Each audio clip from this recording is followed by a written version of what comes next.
Hey everybody, welcome to We've Got Ward, a Doof Media podcast series where we expertly dissect and discuss Ward, Wildbow's return to the world of parahumans. My name is Matt Freeman, and Scott, we don't need to worry anymore. I've bought 1,000 lottery tickets, and this stratagem will surely fund the podcast for years to come. But where'd you get the money for the tickets, Matt? What? I'll get back to you. This is the weekly podcast where Matt and I eagerly dive into Wildbow's world of puppy theft, the world's most dangerous lottery ticket, and alien-based death powers as we analyze and interpret this ongoing web serial. This week, Arc 18, Radiation, continues with chapters 18.8 and 18.9. We flash back to those days of summer loving, back right after the world had ended, but before it had ended again. And Victoria meets her future employers of the patrol block. Then Kenzie steals a dog, and the entire Save the World operation halts to deal with that mess. Later, Victoria debates with her team about the nature of sacrifice, and then decides they should probably throw a bunch of humans at the problem. That'll solve it. Matt, what did you think of these two chapters? We're backing off from the action, right? After some of the most titanic action in the story, we're back in the personal stuff, the psychology, the character stuff, which... Before we move on, I just have to give you like a mental round of applause for Titanic action. That was... Oh, thank you. It was well done. It was well done, sir. I thought it might have gone without comment, but really glad we're drawing attention to that to that bold move that I went for. So bold. So like this is probably going to be one of those 3-hour ones just because there's a lot of character stuff, So Sure. Yeah. I liked it a lot. I mean, there's a lot of stuff. I think the interesting thing to me is we're kind of seeing our protagonist's point of view challenged directly from a lot of different angles, right? Not only from people in the patrol block, not only from Natalie, but also directly from some of her team are challenging the way she views problem solving and the way she thinks the solution to this problem is going to happen. And I mean, at the end of the day, like it does have an effect on her. I think it's a very minor one. We'll kind of see how the next chapters roll out after this, but I don't know. I found it really interesting to just see her challenged on the way she kind of processes this kind of stuff. Yeah, I feel like she's been challenged in some of the ways that we, the readers, have been kind of, we get to watch what happens in her head, and we say, I don't know about that, Victoria. That's kind of a pattern you got there, and yeah, we're seeing. I mean, I don't think it's substantial. I don't think my theory that the team was actually meeting behind her back because they wanted to talk about her is substantiated by the text. No, yeah. But that said, it is kind of interesting how everyone kind of is on the same page in their giving Victoria a little bit of pushback. Yeah, I think basically everyone on the team, right? Yes. Rain, well, we'll talk about Rain. He's not giving pushback. He's doing some other stuff. Yeah. He's just kind of off to the side doing his own thing. Yeah. All right. Quick, I guess it's an announcement. Yeah. Okay. So first announcement, we're going to have a pretty wacky holiday schedule, folks. We have, family things, and I'm sure you guys are going to have less podcast listening time in your week because of all of the holiday stuff. So it just makes sense. Do we have it written down somewhere, Scott? I don't have it written down, but I did memorize it because I'm insane. So basically, Christmas Eve is our normal recording time. Christmas Day is our normal podcast release time. So we're not going to do that.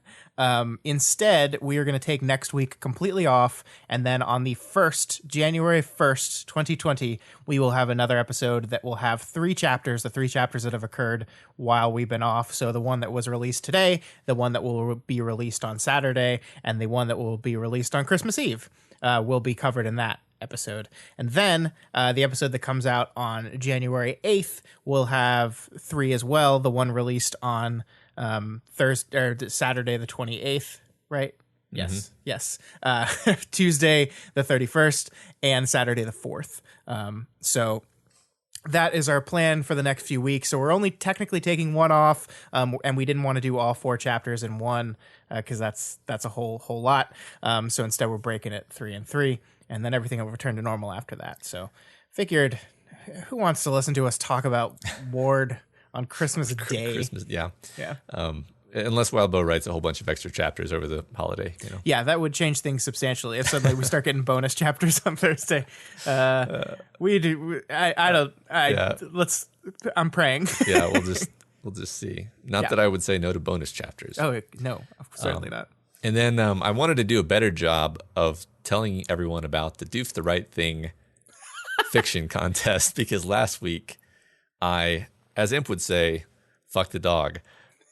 So basically, and I would like to do a better job of remembering to put the link to that contest in the show notes, like I said I was going to do. So we both messed up. Yeah. Here. So second trysies. So the submission must include 3 words from one of the Do the Right Thing prompts posted in the interval between October 18th and January 17th of the following year. Your submission must be 2,000 words or less in length. That is a short piece of writing. You can write that in half an hour. Half an hour of your time, send us that email. You've entered the contest. It's really easy. Super easy. You can edit it. You can polish it. Contest is due by, the entries are due by January 20th of 2020. Plenty of time. Easy to remember, too. Yeah. All right. Cool. Let's move on into these chapters. Let's do it. 18.8. So as we begin, I think up front we should talk about our reactions to the placement of this flashback, and then we can just kind of talk about the text itself beyond that point without kind of continually referring back to how disoriented we were. So for my part, definitely took me a bit to realize that this was a flashback here at the beginning. Even after that, even after kind of realizing it, I was wondering if this wasn't some kind of Master Stranger fuckery, since straight up flashbacks for the protagonist are uncommon to the point of never having happened. Yeah, I wasn't comfortable saying that, but now that you've said it, I can just piggyback on it and look less wrong somehow. Okay. But I agree. I don't recall any specific moments. Certainly not the start of a chapter. I think there's been moments where like a flashback was telegraphed beforehand, maybe. But even that, I don't know. So first of all, I was just as disoriented as you were. I think it's designed as such, but it's doing it in this really clever way. I really love how the chapter doles out clues to you about when this is and when this is happening. Like the chapter opens with Crystal landing, trying to startle Vicky, which based on where we last left Victoria, that seems like a bad idea. Like if this was in current time, like we were just like, that's bad. Yeah. We see immediately that she's wearing a sleeveless, form-fitting outfit and is sweating still, and it's winter in present day, so that's a little bit off. And then we have this line, the world had just ended after all. And that's like the perfect line because, of course, it's talking about how this is just immediately after Gold Morning, but it could very well be just how Victoria is talking about everything that's happening now, right? That the world has ended. So it's like one of those things that could kind of be both. It could fit in both of those things. And then Crystal's talking about fast food restaurants, and then we see this woman in a sundress, and I think that the hints keep compounding over the course of the very early parts of this flashback to where I don't even ever think it like comes right out and says it until the flashback is over that this was a flashback, but it becomes very obvious as you go through it. And I think the cool thing about it is everyone's going to pick up on it at a different point, but it still works no matter what point you figure it out. Like if you read the first few lines of the chapter and said form-fitting outfit, sweating, this must be in the past, that'd be great. But if it took you till 4 paragraphs in, 5 paragraphs in, 10 paragraphs in, I think it still would work. And I think it's designed that way. Yeah, I think you pointed out at some point that Wildbow could have just put, 2 years ago at the top or whatever. Yeah, 2 years ago at the top of the chapter, and then it would have been like, oh, okay, it's flashback, got it, all good. But I think there is absolutely purpose behind dribbling out these details, and I think, in my opinion, and I think that that's maybe the purpose of the entire chapter is that, or the entire flashback rather, is to kind of let us realize how different this Victoria is than the one that we get used to, that we're used to. Yeah. And the way that he's done this is simply to let us be in her head for a little bit and notice. Like, it's not, how to say it, like, the difference between this Victoria and present day Victoria is more readily apparent to us than the fact that somebody's wearing a sundress and it should be winter.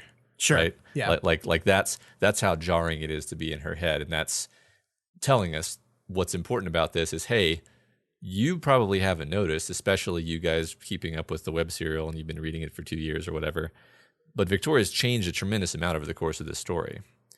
And I think that's a lot of what's happening in this chapter.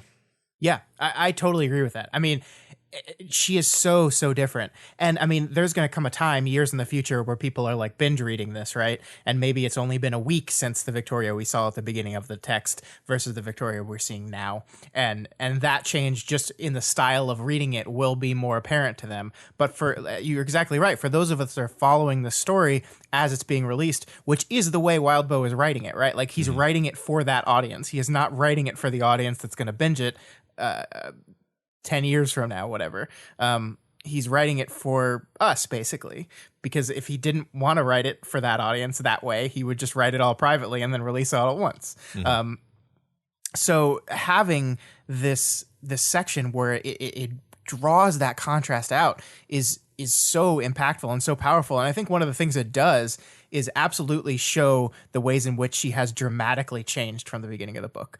But in doing that, it also manages to show us the ways in which she is still the same as that person at the beginning of the book. The contrast highlights the I can't think of the word, the sameness, right? Lack of contrast. Exactly. Yeah. Reddit user Alex Gindel in a thread said the first section feels like a Victoria interlude, and I love that. As a way of describing it. It almost serves as exactly that. Yeah. I like that a lot. And I mean, I think we need to highlight as we go through, as we start talking about the flashback specifically, the ways in which she's changed and the ways in which she's earned that change, right? Like that has been hard fought change over the course of these 2 years for us. And I guess we learn later that I can't believe the book has taken place over 2 months, Matt. The whole book is just 2 months. It's so crazy. It's crazy. But the ways in which she's fought hard and earned that change, and then of course the ways in which she's still the same. She is still struggling with things. She still has certain behavior. And let's make sure we bring them out as we go through this flashback. Sure. So as you mentioned a minute ago, Crystal lands like violently, trying to startle Victoria, and also startling everybody else in this crowded area, which is just super tasteful, Laser Dream. I'm sure everyone really appreciates this kind of thing, especially right after Gold Morning. And then Crystal also offers... Go ahead. I wonder if, like, Gary was, like, there. Yeah. He spilled a milkshake, spilled a chocolate milkshake on his dress shirt. And that's when he went, Gibbs. Yeah. It's all Crystal's fault. That's it. We discovered it. We finally cracked the why Crystal is secretly bad. Yeah. And then, of course, Crystal offers a hug, which is rejected by Victoria. Yeah, and I mean, this is so wonderful, right? Because, again, in our way of kind of playing loose with where this is, what time it is, we've been talking about Victoria. Victoria's been handing out hugs like they're candy lately. Like, she either hugs people or she wants to hug someone. And we've been talking about that dynamic, how she offers the hugs but never really wants them in return. And we're seeing that part of Victoria here. Maybe in this version, this earlier version of her is much more touch averse generally. But we still see in the present day Victoria that she's much more willing to give that. She recognizes the strength of it, but still has trouble accepting it. Yeah, it's interesting because I read her reticence to receive a hug here as being part of her body dysphoria. Yeah. Whereas I read her basically inability to receive comfort in the present more as a feeling like she shouldn't need it or doesn't deserve it. But I don't necessarily think that it is still body dysphoria. I could be wrong though. I'm not sure of my reading there. I think that's always going to be part of it. I think it is absolutely a lesser part of it. Victoria is much more comfortable with her body in present day than in this version, certainly, and the version we saw at the very beginning of the story. I think a lot of that has to do with her gaining control of the wretch is seen as like her getting control of her body in a way. Yeah. But yeah, I know what you mean. I mean, she definitely got some physical comfort with Annalise, if you know what I mean. But no, please just describe that in detail. What do you mean? what are you referring to? But still, like, that was a different kind of comfort. I guess all I'm saying is that is why I feel like this isn't body dysphoria anymore. I don't know. I'm trying to solve it in real time. I don't think I'm going to succeed. But yeah, let's move on. I know what you mean, though. Yeah, for sure. Okay, cool. One of the things I really like about this early Crystal dynamic we see here is the awkwardness of it, right? In the present day, Crystal is, as Victoria notes to Mike in a couple chapters ago, the only one that has not let her down, right? The only one that is still in her corner. And yet here, there is this pronounced awkwardness between them. They don't really know what to say to each other. There's a point a little bit later in the chapter where Victoria sees this overwhelming pity in Crystal's eyes towards her, and she hates it. She hates that pity, and she hates even more that she knows that she needs it. And so we're getting to see this relationship before it really solidified into something, into the relationship it is at the beginning of the story, and has kind of continued through the story to the point where Crystal is the only person that she'd consider family that she still really has any kind of warm feelings towards. Yeah, it's a good point, because we haven't spent a lot of time with Crystal in the story, and this actually helps us remember, like, oh yeah, like it's stuff like this that makes Victoria say Crystal's the only one who's in my corner. You know, she clearly has this very special place in her heart for Crystal. Yeah, totally. I think there's a long period of time where Crystal was sort of her only friend. Yeah, I mean, presumably, like she mentions a little bit later how she's not leaving the house. Like that this whole meeting is probably an attempt by Crystal to just get her out, get her around people again, and get her doing things. So I think this is a real act of kindness on Crystal's part here. Yeah, and it works. So people are staring at Crystal because she showed off her powers, and Victoria struggles with the feeling that they're staring at her, despite knowing intellectually that they aren't. The mere sight of a dog on the street is enough to get her remembering that her body is made out of dogs. I love when she talks about her traitorous brain. Is it? It's this really powerful moment. Like, like her traitorous brain is doing that to her. And let's talk about that moment with the dogs a bit. So she thinks back to what Amy told her, which is no donating blood, avoid any sources of healing that aren't her, because the wrong source of healing could awaken latent materials that were used to rebuild this body. Stray dogs, stray cats, rodents. This is something that Amy told her, and I kind of think maybe we knew about this, or is this new information? I feel like I think we knew about this. I think it hasn't been thought about in a long time, because she hasn't had these kinds of ruminations in a long time. Right. I just think it's really interesting because we've always kind of, you and I think have always kind of been like, well, I understand this feeling of discomfort Victoria gets from being made up of other animals, but like in our brains we were kind of like, well, like if the DNA wasn't modified to be Victoria DNA, it wouldn't work, so there's nothing to worry about there. But this is a reminder that like Amy has put this into her head that no, it does actually. Whatever magic timey-wimey shardness that's holding her together right now is not exactly the same. And I don't know, like I saw a thread in the subreddit. I didn't actually click on it. I just saw the title and immediately knew what they were talking about. I think it was titled, "Is Amy Lying?" And that's an interesting question here. Is this accurate? Is this real? If another healer touches her, will it break down this whole thing? There's a moment a little bit later in these chapters where someone says to Victoria, you know, I think it's Tattletale. Yeah. Like, you're really gonna need a healer sometime soon. I mean, we know her feeling towards healers is kind of stems from her feeling towards Amy, but it also is part of this message that's been drilled into her by Amy. Yeah. And I just find it interesting if she's being honest here or not. If this is a way of Amy to just make it so Victoria needs her, or if this is the reality, this is the situation. Yeah, I guess I would be surprised if it ends up like mattering textually. Like I'd be surprised Sure, if the fact that, she's not gonna, I mean, it's possible that it could come into play in a plot sense, but I would be surprised. And what that the implication of that is that it doesn't really matter as far as Victoria is concerned whether Amy's lying. I think it might matter to Amy's character, but as far as Victoria is concerned, she thinks of her body as weird and not really hers. Yeah, and this just reinforces that. Yeah, Yeah. And really, like you said, we don't really know. Like we had our own little line of logic where we convinced ourselves that it's actually her body and she's fine, but like we don't know how Amy's power actually works. Yeah.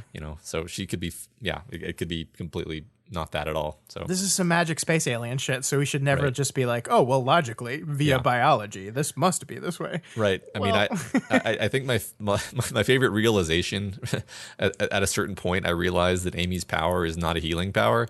It's a create weird, crazy monstrosities power that Amy is using for healing, and the power hates being used that way because it wants to do weird, creative things. And so, Right. anytime it actually does heal someone, you have to be highly suspicious of what it actually did. Yeah. So I'm actually on board with this. Not quite trusting the healing that it gave her. Yeah, I mean, it would be interesting to be just like, you're healed in the sense that from a observable standpoint, you are back to the physical shape you were before. Yeah. But hey, it did some crazy shit in there. Yeah. Good thing you got those extra hearts. Yeah. those secret hidden hearts. Yeah. Oh man, that's great. So then we get this paragraph. I love a lot of the writing. I ended up pulling out a lot of quotes this week. This paragraph is great at establishing / reminding us of Victoria's state of mind and establishing tone for this section. The text says, I was outside and active because I knew how easy it would be to do anything else. I stayed standing because I was already standing. I could keep from screaming because I hadn't yet opened my mouth to scream. I went through my day because I hadn't stayed inside with a blanket pulled over my head. I wore nice clothes because they were what I'd worn before, back when I'd either been Glory Girl or I'd been Victoria Dallin. I met with Crystal because I hadn't yet cut myself off from the world.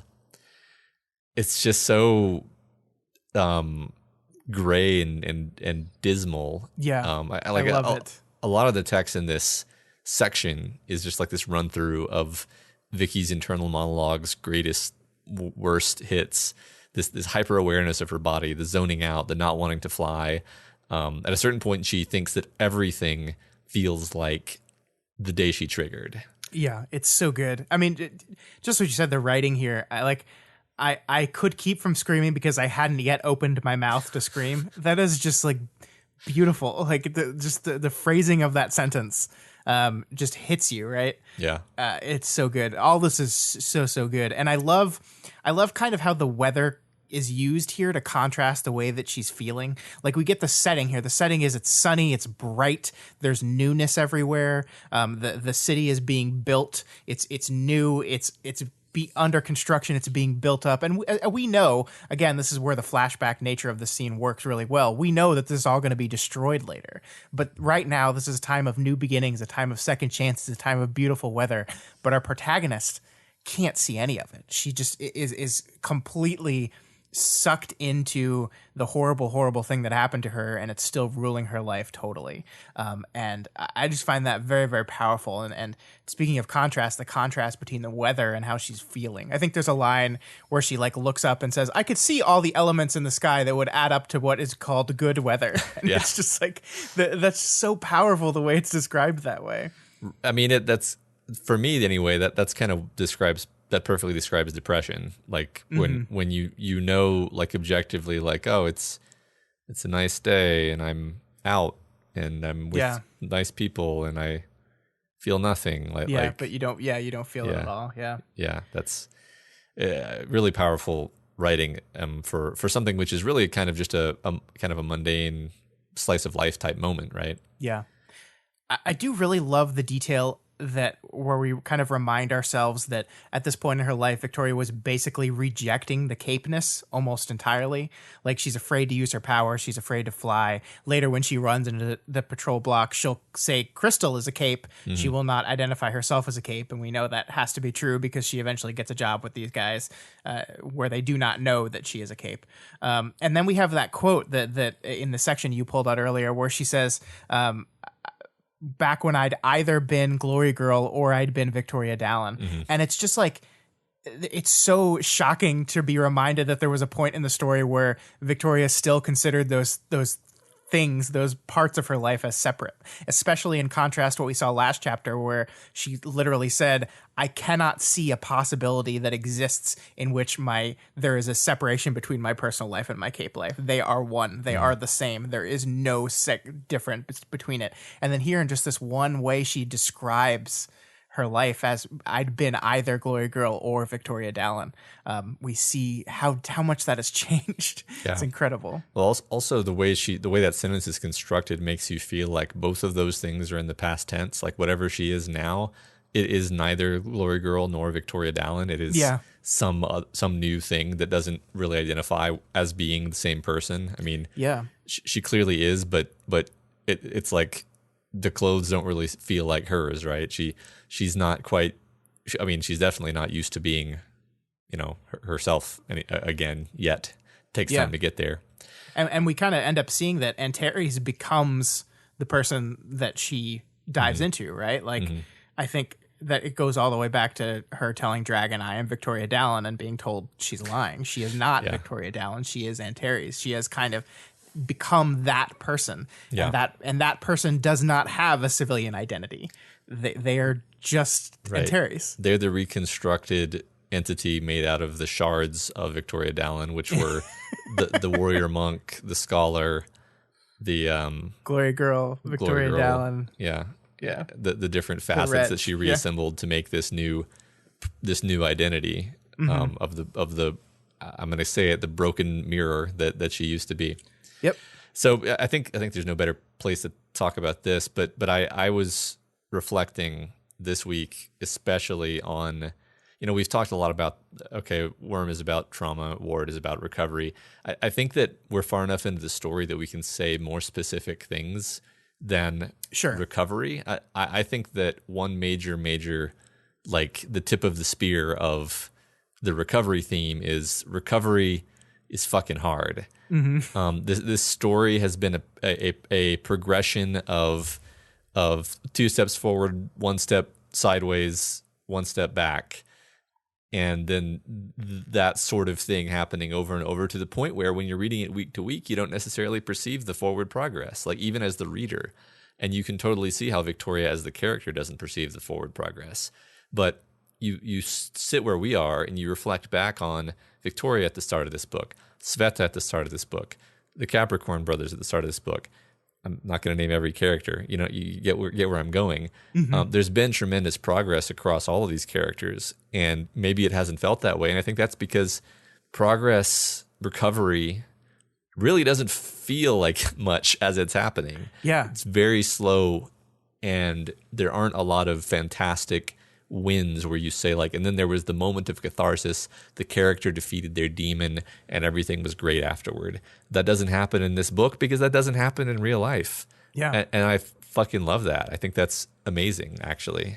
I'm so glad you pulled this out because I totally agree with you. And I mean, we are in this really weird point in the book where we're approaching the conceit, we're approaching the climax, we're approaching what the book's conclusion about all this stuff is going to be. And yeah, we can start to see, we can start to color in the lines a little bit about this stuff. And I totally agree with you. And to me, it's such a daring thing to write a book about because it is so inherently challenging, right? There is something inherently unsatisfying about the day-to-day struggle of getting better.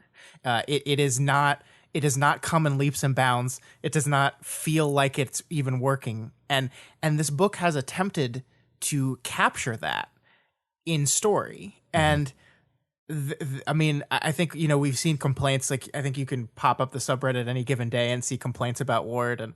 And I think the complaints, assume that they all come from places of good faith and just legitimate people not enjoying the story, it all wraps up into this idea that this is not going to always feel satisfying in the maybe the way you want it to, because Yes. that's not what recovery is. Exactly. I mean, I think Wildbow is trying to do this. This is my opinion, of course, but I think he's trying to do this very admirable thing of telling a story where he can't just rely on the sort of conceit of, frankly, most books that you're going to get this great moment of awesome catharsis and it's going to feel great and the character wins and everything is great. Yeah. Like that's like how we're taught to do storytelling, right? It's the basic structure of a story, right? Yeah. Absolutely. And he's denying himself that on purpose. And I mean, I get finding that frustrating, but I also, like, if you see it for what it is, and I mean, again, this is my interpretation, but reading that into this story really elevates this into being something very unique and very special. I agree. And Cool. I look forward to revisiting this conversation once we are at the end and we kind of see how that shook out. Yeah. So moving on through this flashback, Victoria eavesdrops on a group of patrol block trainees having lunch. She finds the whole thing a little dark, she thinks. I also enjoy that even severely traumatized, nearly to the point of paralysis, Victoria still can't keep herself from nerding it up when somebody asks a question about capes out loud that isn't even at all directed at her. Yeah, I mean, we go from a moment where people are looking at Crystal and her brain makes her think they're all staring at her and judging her and seeing her. And yet she just dives into this conversation. And this is one of those moments where the contrast between the two types of Victoria really help us see this element of her that has remained completely unchanged, right? Mm-hmm.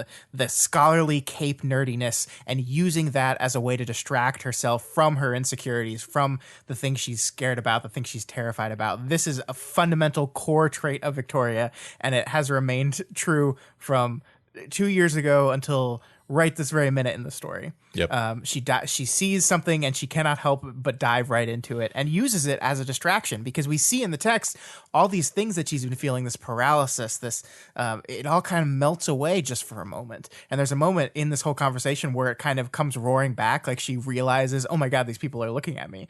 And she kind of bats it away again by once again diving into the conversation and diving into the Cape Nerd stuff. And I don't know, just like seeing this really crystallized as a core trait of hers. Really liked it a lot. Yeah, I mean, the moment you're talking about, I think, where she starts to freak out a little bit when the woman says "Master Stranger," yeah, and she does the most Victoria thing ever, which is repeating like these obviously Carol-derived directives to present a brave face, stiff upper lip, present a good image, and that's one of the things that gets her back on track, which is very classic Victoria. Yeah, absolutely. And then the woman continues to question her on Master Stranger and Shaker Stranger protocols, and I kind of read that as a bit of foreshadowing beyond just the character moment. Yeah, I mean, there's absolutely not absolutely. There's a good chance that there is some specific foreshadowing here where these specific strategies are being identified so they can pay off in some way later. So you have what to do with the Shaker Stranger in the back of your head as you move into some of the action sequences later. That'd be a very clever way of doing it. So yeah. I could see that as well. Well, I think one thing that my mind kind of fastened onto was that I literally didn't realize that it was Master Dash Stranger rather than Master / Stranger. You know what I mean? Like I thought it was like Master or Stranger. Be aware, there's something weird going on. No, it's Master type Stranger. Yeah. And then there's also Shaker type Stranger. So anyway, yeah, I was like, I get it now. So. Yeah, I mean, and this whole this whole part is so powerful to me because it plays into how Victoria is thinking about humanity for the rest of these two chapters, right? The rest of this chapter and then a lot of next chapter is going to be Victoria kind of processing humans and how humans deal with things and how humans digest different information. And modern day Victoria is kind of so far removed from the human element that we don't get to see this perspective very often. And this is allowing us to see kind of the way the patrol block is dealing. That like this is post Gold Morning, this is post the end of the world, and they're having this conversation about what to do in these situations. What should we do? Like they're planning, they're trying to do something, and it's just a perspective we don't get to see very often when we're stuck in Victoria's head, because she kind of dismisses it a lot of times. But this flashback is allowing us to see that, and it ties in so nicely with her kind of returning focus to these people in present day. Yeah, that's true. I mean, that's definitely one of the kind of the backbones of this chapter is the idea of the patrol block, kind of the hinge of the chapter, if you will, because it's the one element that it's one of the elements that directly ties the flashback to the chapter proper. So yeah, I mean, it offers they're the reason why this flashback is happening, right? Yeah, because she's trying to figure out this mystery of how are these people dealing, and she's going back and remembering this moment in her past. Yeah, good point. Yeah. So the patrol leader, Karen Vick, basically offers Victoria a job, and Victoria walks away from the conversation almost resigned to the idea that it'll be a good fit for her, especially considering that she was just telling Crystal that she didn't know what she'd be doing in the short term anyway. Yeah, I mean, and then we know this is one of those things that plays off the future, because we know exactly that she is going to end up taking this job. She's going to work for the patrol block up until the point that we meet up with her. What did you think about, there's this moment where like she's talking to Crystal about applying for the college, and she says basically that she's applying knowing she's not going to get in. Like her plan is, I'm just going to learn about it this time, and then I'm going to try to get in next year. That'll be my plan. This was just my information gathering mission as an excuse to drop off the application, but I'm not actually going to get in. And that reflects, I mean, that's so interesting to me, because we also know that her not getting in was this point of severe disappointment to her, even as she's building this narrative to her cousin about how she knew she was never going to get in anyway. Good question. I hadn't really thought about that, because you're right, that is a contradiction. I don't know. I think maybe, I'm just kind of making it up as I go along, but I feel like maybe at the point of her, at the point in her life that she is now, there's definitely this part of her as a character, as a human being, who is restless, who can't stand to just do nothing. Yeah. And she channeled that energy into applying to college, because that was a future she could kind of envision working. But at the same time, she was dealing with a ton of paralysis and forces pushing her away from doing a lot of different things. And then as time passed beyond this point, and she became more integrated into the world and her job with the patrol, she began to actually have some positive optimism about that future and think, oh yeah, like if I get into college, I can study parahumans, then I can be more useful. And then she kind of got her imagination going, and then it was actually disappointing when it didn't work out for her. Yeah, I think that makes sense to me. Okay, cool. So we end off this flashback thinking that Victoria gets the patrol people in a way that she hadn't before. And then we cut back to the present with her not getting the patrol people. She observes them holding it together as she struggles, and she just doesn't get it. The contrast is so good. We're talking so much about contrast and how it draws things out. And this Victoria the Victoria in the past was acting like a human being. She was walking instead of flying. She was not doing cape stuff. She was hiding the fact that she was a parahuman, and she understood these people. And then we flash forward 2 years, and she's lost all that. She's so far removed from these people that she just can't see. She cannot understand. She cannot get them. Mm-hmm. And it's powerful. It's a really great way to jump from flashback to present. Yeah, that's a good point. It does seem like the more she's gotten into the caping again, the further she has gotten away from the humans. Yeah, I mean, just like specifically to specific people, but also just people in general. Like, I know a lot of this is just plot reasons, because the world has been destroyed and she's been active and on missions so much of the time, and so little time has actually passed between stuff. But also, like, in the early book, I feel like she was around people constantly. Like, I always go back to what to me is going to end up being one of the most important conversations of this whole book between her and Ashley about, like, who you are around to the people, like, and how you present yourself to the people. like that was part of her concern. That was part of what she was doing, and that has just kind of slowly faded away the further into the story we've gotten, to the point where, with the exception of running into people like Eric and other things, like she's just not around humans very often, and now suddenly we're being thrust back into this place where she's around them a lot, and she just doesn't get them. She just doesn't get them anymore. Right, and the story is bringing that front and center by having her in the next chapter kind of grab onto Natalie and be like, "You're going to help me figure this out." Yep. But we'll get there. And yeah. Oh, I have so many things to say about that. Okay, great. So at this point, though, she lands and she spooks Kinsey. So of course, I want to read all kinds of parallels into things. I want to read the parallel into Crystal trying to spook Victoria. Of course, Victoria's not trying to spook Kinsey, but she does spook Kinsey. So that would imply paralleling Kinsey to a Victoria in a very bad state. Also, this is Kinsey who is containing a dog within her person, which is similar to Victoria. Yeah, the first time I saw this in your notes, I wanted to call you out on reaching a little bit on this connection, and then it happened again with Damsel, and I was like, oh yeah, there are several moments throughout the story where Victoria lands and freaks someone out. Yeah. So yeah, I mean, I am totally here with you now. I'm totally here on this parallel that we are kind of, and it fits, right? Because Crystal's the cape person, right? Crystal's like all in on capedom, and now that Victoria has subsumed that role in present day, and we're seeing how she's affecting other people. Yeah, I mean, definitely. There's three instances of someone landing and startling someone in one chapter. Yeah. So that feels meaningful. Also, it forces you to consider what it would be like if superheroes were real and you're just like walking along to get the mail, and then you hear like, "Whoa, thud," like right next to you, and you just like lose your shit and you realize, oh, it's just your friend flying up to talk to you.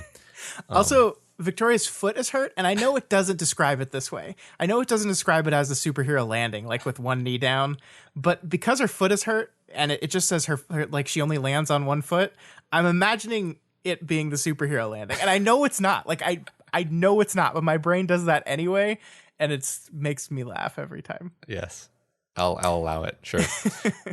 So, I mean, I think you're right, though, that this, using that parallel gets us into this frame of mind where we're like, uh-oh, for Kenzie, which is the most broken record thing we've said ever. Yeah. Uh-oh, for Kenzie. But if we put Kenzie possibly in the frame of mind of what we just saw Victoria as, it allows us to maybe observe her throughout the rest of this chapter with the assumption that not exactly the same as Victoria, but something similar is going on behind her mask. And I mean both the literal mask and the metaphorical one. Mm-hmm. Absolutely. Yeah. I mean, I think maybe someone listening could potentially be like, what is the point of these parallels that these guys are talking about? And I think that's the point. The point is to say, okay, maybe you should be asking these questions of what is happening with Kinsey right now. What is happening with Damsel of Distress right now? Can we use what was happening with Victoria before as a lens on that? Or maybe that's the wrong parallel, but still it gets you asking questions in interesting directions. I think so much of thinking about a book is pattern matching, right? Yeah. Because I think if an author wants you to pick up on something or wants you to think about a certain thing, the way they do that is by relating it to another thing you know about. And that's when we do these things, that's what we're trying to do.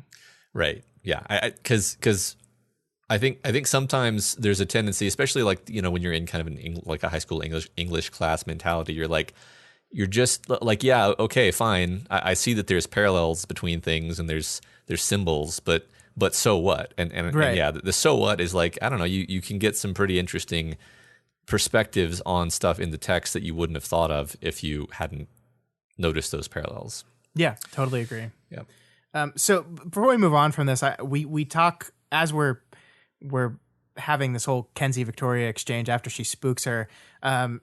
Victoria asks Kenzie if she can scan her for radiation because her hair's falling out and she's kind of freaking out about that. And we get this moment here where she says, which gets to the second thing, any way you can postpone your workshop time? Dragon sent me some stuff and we need you to send her some data.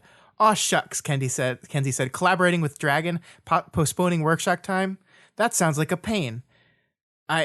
honestly don't have any idea if you're being sarcastic. One of those things is a bother, but the other isn't. Of course I'm being sarcastic, dummy. Postponing workshop time to hang out with people, collaborating with Dragon. Yeah. I like this a lot because one of the things that it made me think about is how Victoria still has this general disconnect to Kenzie, right? This general inability to read her and this general confusion. There's like this blank space where Kenzie is, and she can't read her here because of her literal mask and because of the space between them. And this idea of like, I don't get like postponing workshop time. That seems like something that you would love to do, Kenzie.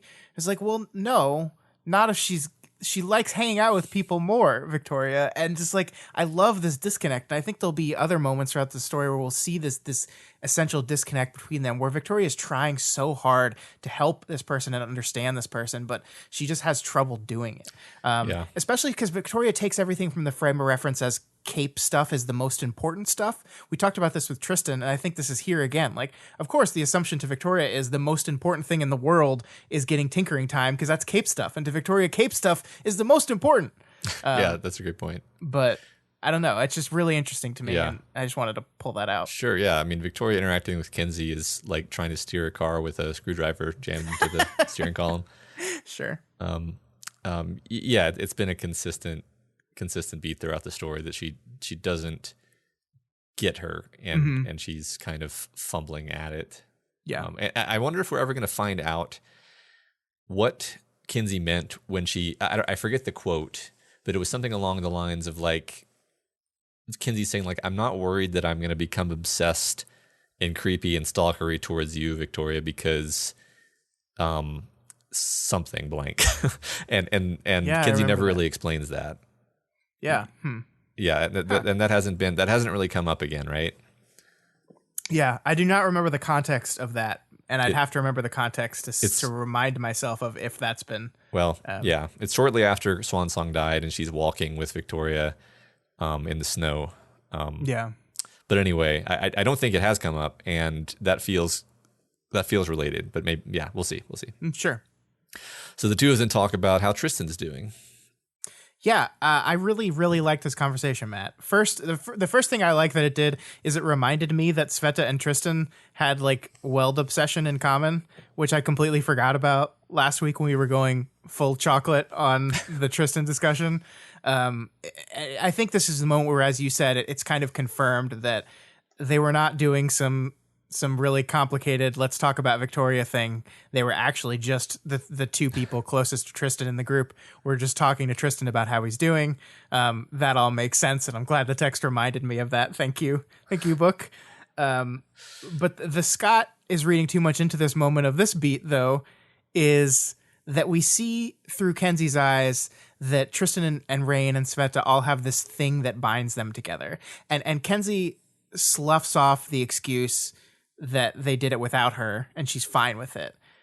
But is she? Like, I don't know, man. The idea that Kenzie would be fine being excluded just because Victoria is also excluded, it made sense to me when it was originally argued. Like, when someone said that, I was like, yeah, that's fine. She'll be fine. But I don't know, man. I don't know if that's gonna set right with Kenzie, really. Yeah, that's interesting. That could be adding to the pile of Kenzie issues that are happening at this exact moment. I mean, definitely she's still, you know, how long has it been since the Heartbroken all tried to kill her? Like 3 days or less? Like, yeah, I think less, like a day, maybe. So I think it was yesterday. So that kind of thing would be, yeah, I think you're right, actually. So that kind of thing would actually be a sore spot for her at this point. Yeah, totally. Sure. Yeah, I mean, and like you think of how she might feel about who is connected to her in the book or not. Like you see Tristan, Rain, Sveta have this thing. Victoria has this thing with Sveta. Kenzie, her thing was Swan Song. Like, and she does have a connection to Victoria. I don't want to dismiss that, but she also consistently doubts herself and is terrified that these people are going to suddenly decide not to like them. So whenever people break off to do their own little thing, I think that absolutely activates something in her. And I find it hard to believe that she's totally fine with it, like she says she is here. Yeah, now that you've said that, I agree. I don't think I cottoned onto that, but I think you're right. She's probably upset about this. Mm-hmm. Which explains why she stole the puppy. Yep, she needed comfort. I just love this interaction. Victoria tells Kinsey, Vista and Byron paired up earlier.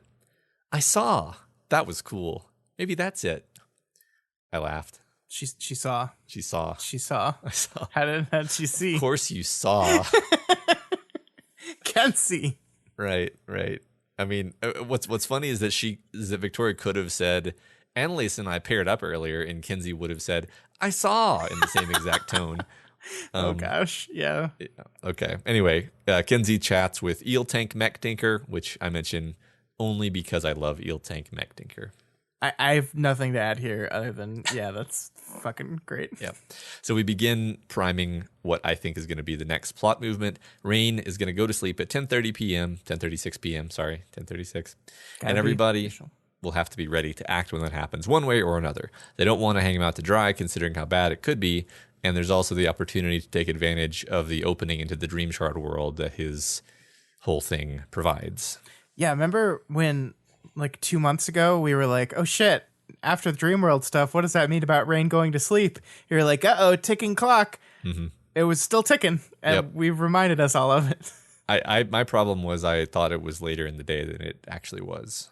Yes. So I was just kind of discombobulated. But yeah. And in this movement, we get kind of two options to deal with the situation, right? Like Breakthrough and Kenzie were dealing with, we're going to set something up to where we can observe what's going on in there and maybe jump in if he needs help. Or Victoria offers the option of, let's just dive through those cracks and go in that way. And then we start to get like a lot of mirror and glass, and specifically through the looking glass imagery here at this point. It'll be brought up specifically in the next chapter, but this is where we're starting to set up and plant this idea in the story. Yeah, I believe there are 2 references to Alice's looking glass in the next chapter. Yeah. Which is, no. Kinsey then scans Victoria for radiation and finds elevated but not lethal levels, which also reminds us that Kinsey just loves those puppies. Man, remember last week when we talked about how good those puppies were for her? Our bad, folks. I refuse to admit that we were wrong here. The puppies were good for her. It's just the stealing of the puppy. That's bad. Yeah. That's the bad part. And it was more like borrowing. Surely we can explain this to Rachel. No. Don't defend her. She stole a puppy. It was bad. It was bad to steal a puppy. Is it? Oh, okay. Well, and like you got to wonder, like, what if she just asked? Like, that's the thing about Kenzie, right? That's the frustrating thing about Kenzie is she does all these things, and because she's so afraid of the answer many times, like she's so afraid of asking someone like to hang out or asking like or asking for, like, she's so afraid of all these things. And if she just had the courage, or that's not, I don't want to call it courage because that makes her seem like a coward, and I don't think she's a coward. But if she just asked, if she just was willing to put herself out there just a little bit, Rachel probably would have been like, yeah, totally. I mean, she would have been like, she would have given her like a long list of rules and threatened to murder her if she broke any of them because she's Rachel. But I still think she would have relented, or she would have said, no, but you can come back later, and which would have been a fine outcome. All that happens is she doesn't get to hold a dog for a while, right? Yeah. Like, I mean, we talked, I think, relatively recently about the idea that like Kinsey's whole like LOL, I don't have boundaries is not acceptable. Yes. And this is kind of an example of that, actually, where she's like, LOL, I kind of, I didn't want to wake it up, and so I fucking stole it. Yeah. It's like, no, that's bullshit. Like you really should, I mean, maybe like instill a trigger action plan of like, if I'm going to do a thing, ask myself, do I need to check with anyone first? Instead of just like stealing all their credit card information or whatever it is I was about to do.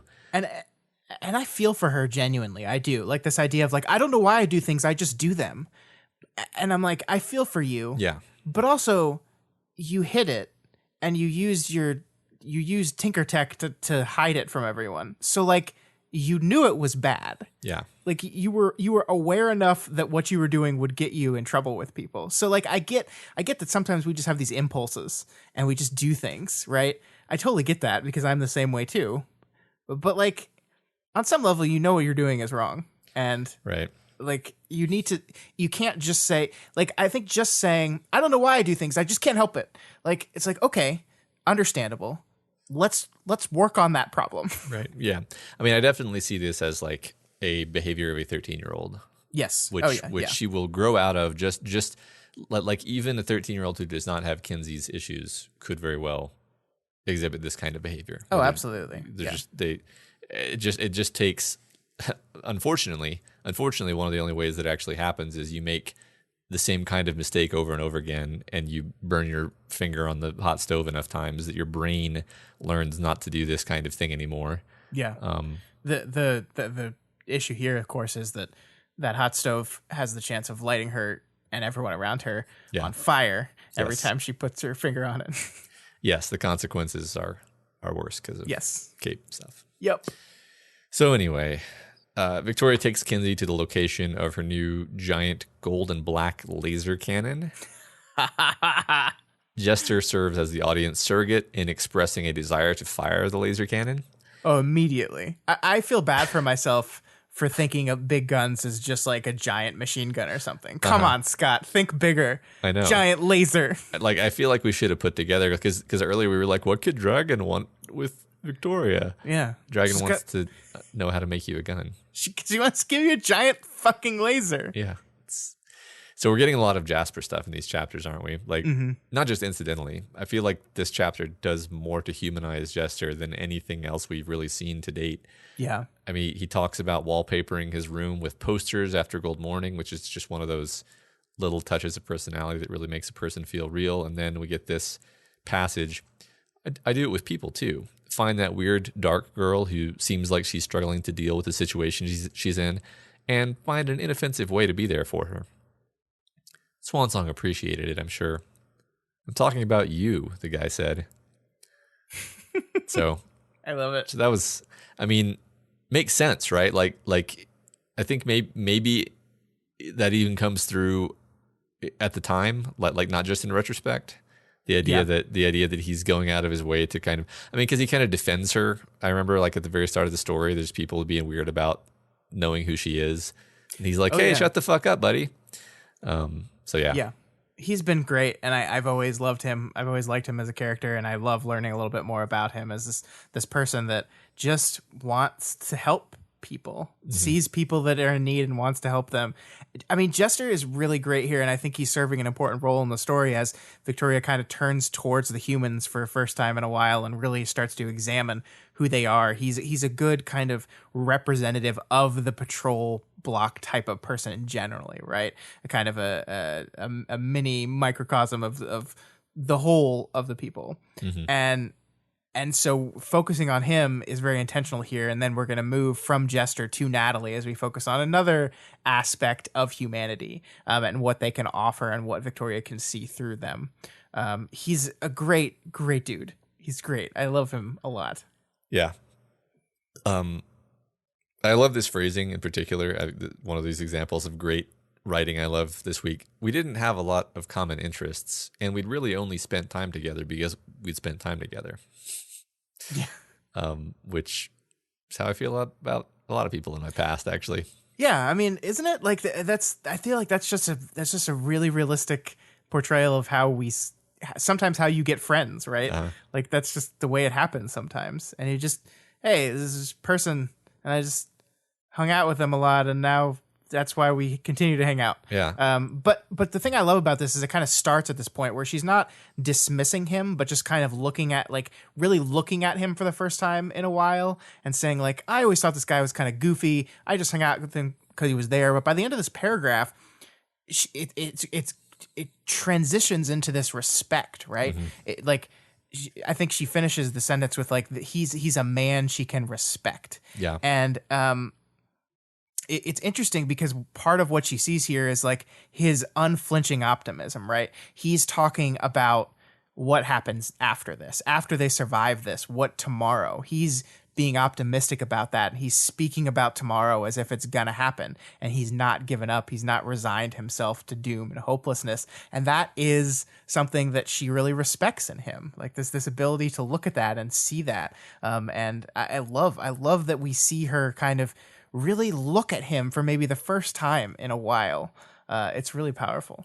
Yeah, I mean, it feels like a big step for her to. She kind of does a little check with herself of like, could I find him attractive? And the answer is no.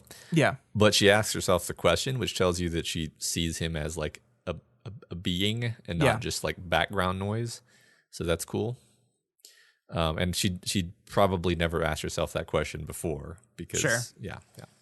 And I mean, you never know. Sometimes the people you never thought would be the people you like end up being that people. Yeah, that's true. That happens. I mean, I feel like that's what high school is you just put all these people in rooms together until they become friends and start dating each other. And it's basically a social experiment. I mean, you also like learn things. That's part of it. Did you? Wait, I mean, you learn things? Theoretically. Oh, holy shit. Anyway, so yeah, I just think it's cool how Dragon has tailored this weapon for her. It's her 12 tons of gun, just shy of the limit that she can lift, with just the right number of handholds in just the right places to match her force field shape. Yeah, it's really great. Good old thoughtful Dragon. I like that. Like, Victoria realizes that in order for Dragon to do this, she must have like studied her, like her whole physical shape, including their force field, like pretty intently. And there's like, I think, a moment of discomfort with that, but then she just recognizes the practicality of it. Yeah, right. It's realistic. Sure. Yeah, it's good. And then we also have Jester's like, you're not even holding it. Yeah. And like no one responds to that. Nobody says anything and clarifies anything to him. It's just like we don't have time for peanut gallery comments right now. I'm lifting a 12-ton laser gun. Oh, it's awesome. Yeah. So Rachel shows up at this point, and it's definitely a new, very restrained Rachel and mature, because she takes back the puppy without killing or even maiming anyone. Puppygate 2019. Yeah. Here we go. Yeah, I mean, I do like, you're absolutely right that Rachel of this story handles this in a much better way than an older version of Rachel would. If we did a Rachel flashback, we would see her murder everyone. But I think I like that we immediately get the sense of how bad this is. Even though Rachel manages to not murder anyone, she stole a puppy, Matt. Kenzie stole a puppy. This is, not only is this bad because of Rachel, like because of who Rachel is, but it's specific to her trigger event. It's specific to the thing she worries about the most. This is big. It's bad.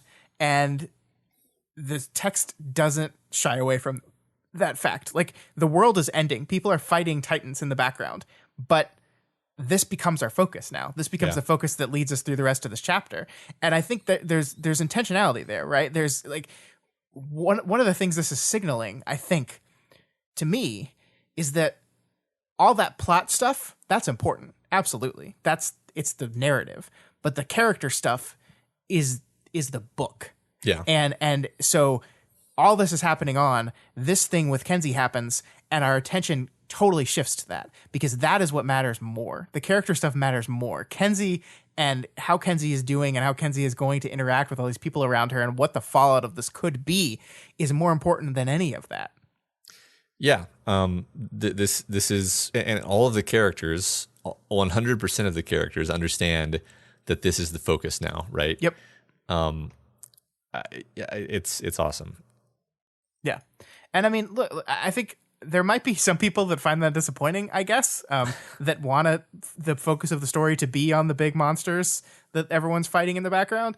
And I get that. Like, we just had a bunch of chapters of that. Like, so it's not like we're not getting that. We had a bunch of chapters before. We're going to get more chapters of it in the future. But the driving force to me of what the book is trying to do is these moments is Kenzie stole a puppy. Right. I mean, I think it's like textually what's happening in this pair of chapters actually is this idea that it doesn't matter if you win the naval battle if your ship is so full of holes and you didn't bother to plug any of the holes type. That's okay. Classic metaphor from me. The point being, like, if we defeat the Titans, but we let this whole Kinsey puppy situation get out of hand because we weren't paying attention, then we've still failed. Yeah. And yeah. it's like you have to take care of the Kinseys of the world. Sure. Even while you're putting out what are objectively bigger fires. Mm-hmm. You if you don't make the time to protect the Kinseys, and all these people understand this because they're all from this background of having been the person in a terrible situation, and they know that these things just get worse if they're not dealt with, if they're not seen to. It's I mean, I think it's worth kind of belaboring this point, actually, this idea that the story turns on a dime away from super laser to puppy lady is mad at little girl. Yeah. We need to deal with this. That is so what this story is about. Yeah, 100%. I mean, if any moment in the story makes it clear to me that this is what the story is mostly concerned with, it's this one, right? Yeah. We go from this moment, like next chapter, Victoria has this argument with everyone on her team about how they need to do something. They need to be fighting. They need to be like, we can't, even if we're tired, even if everyone that is tired, everyone that doesn't feel like they're up to it, they have to be in this. They have to be. But that all went away when Kinsey stole a puppy. Yeah. Because you're right. That is what is important. That is what matters. These interpersonal relationships, the relationships between team members and between teams, and how those relationships strengthen us and how damaging those relationships can destroy us, is what this book is about. Mm-hmm. And everything else is plot, and it's important. Of course it is. It's plot, but it's not the most important thing. Yep. Let's get back to Kinsey Gate proper. So, all right. Before, sorry, I'm never mind. We jumped around a little bit. Yeah, we did jump around That's a bit. Our fault. So Victoria is also simultaneous, I guess, with all of this, trying to get this answer to this question that's been bugging her since last week, which is, how is everybody holding together so well? Yeah. And I like how she asked Jester, and he's like, well, I could tell you, but you'd be mad at me. Yeah. It's really great. It kind of builds up. It serves really well to like build up what the answer to this question is in your mind, right? You're like, what could it be? Yeah. There's almost a dread with it. You're like, oh my God. Yeah. Some terrible secret. Mm-hmm. Yeah. So Victoria decides it's a priority to go ahead, to get ahead of this evolving Rachel puppy situation. And so they try to find the team. They find the team. They declare a mini crisis, which everyone accepts as a valid and important mini crisis once it's explained. And then the team all immediately splits up to rapidly cover many different bases to try to address this new emergency.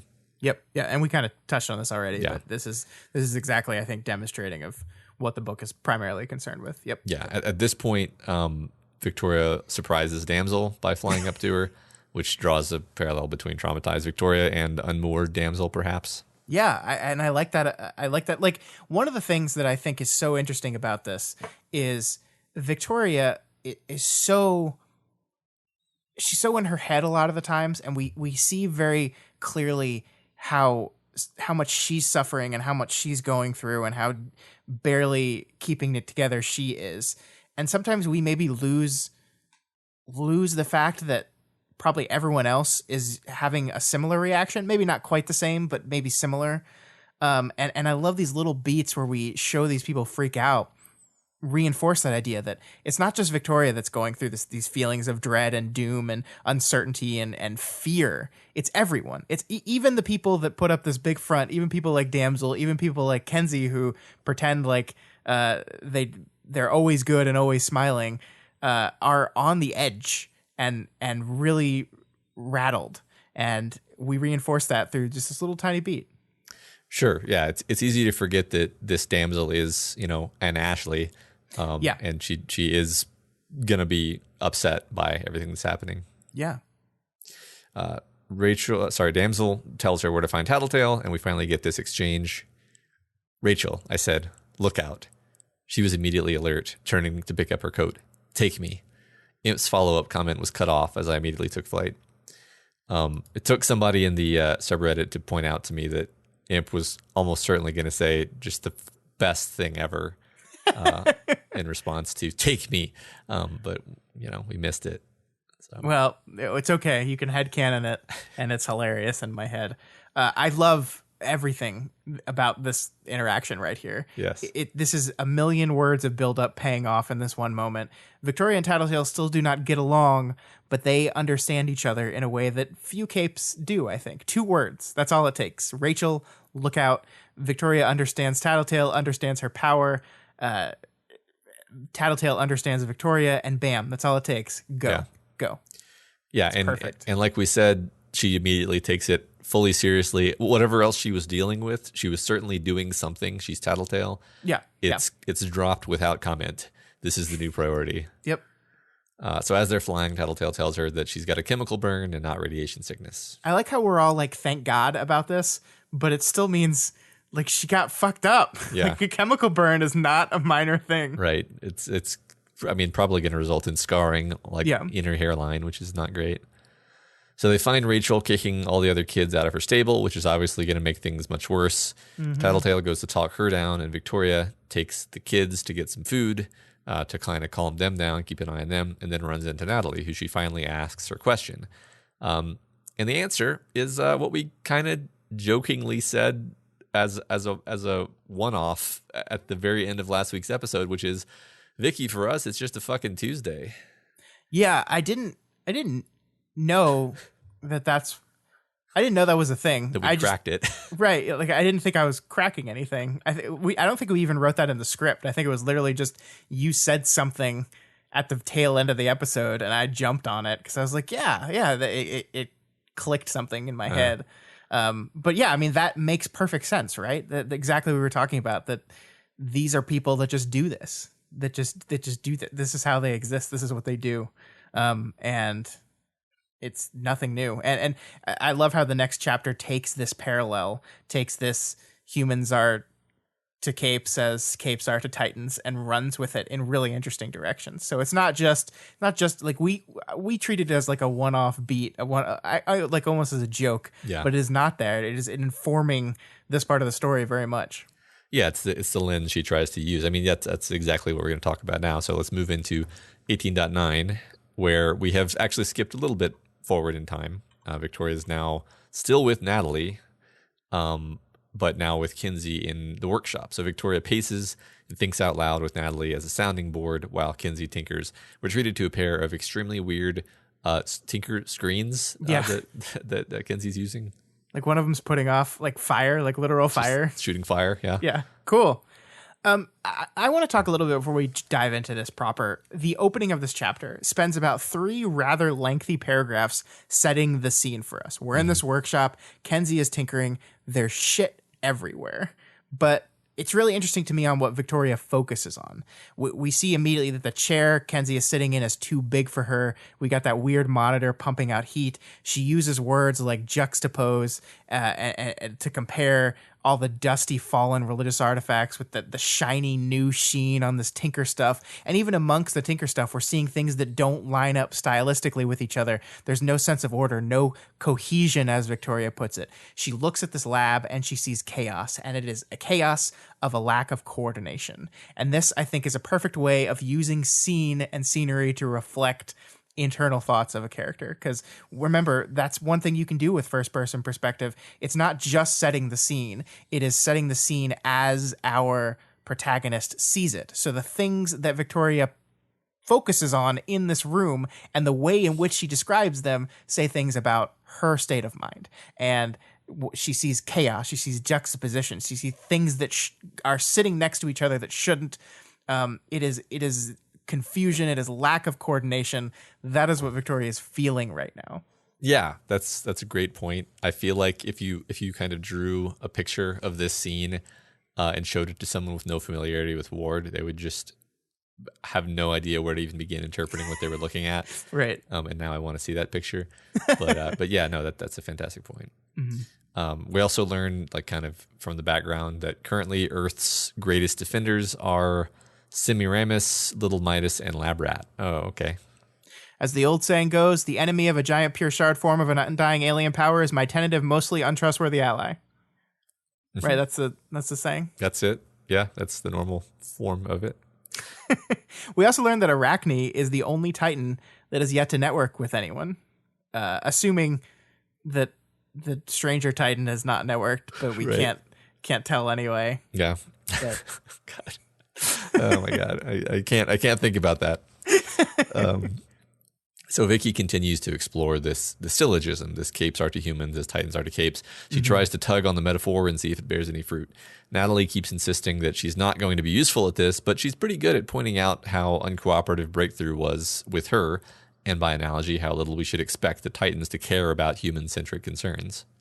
Yeah, this is like my favorite part of the book, when we just see Natalie almost passive-aggressively taking out the fact that she's been ignored for 1.5 million words. Yeah. And now Victoria's like, hey, help me understand this. I don't understand this whole, why don't they listen to us? I don't get it. Well. And Natalie's like, oh, I don't know, Victoria. Yeah. Why don't they listen to us? You could give them sound advice about the future and the big picture, and they could choose to press on or ignore you. Victoria. There's so much shade here. I love it. It's so good. There's so many times where Natalie says something and Victoria responds with yeah.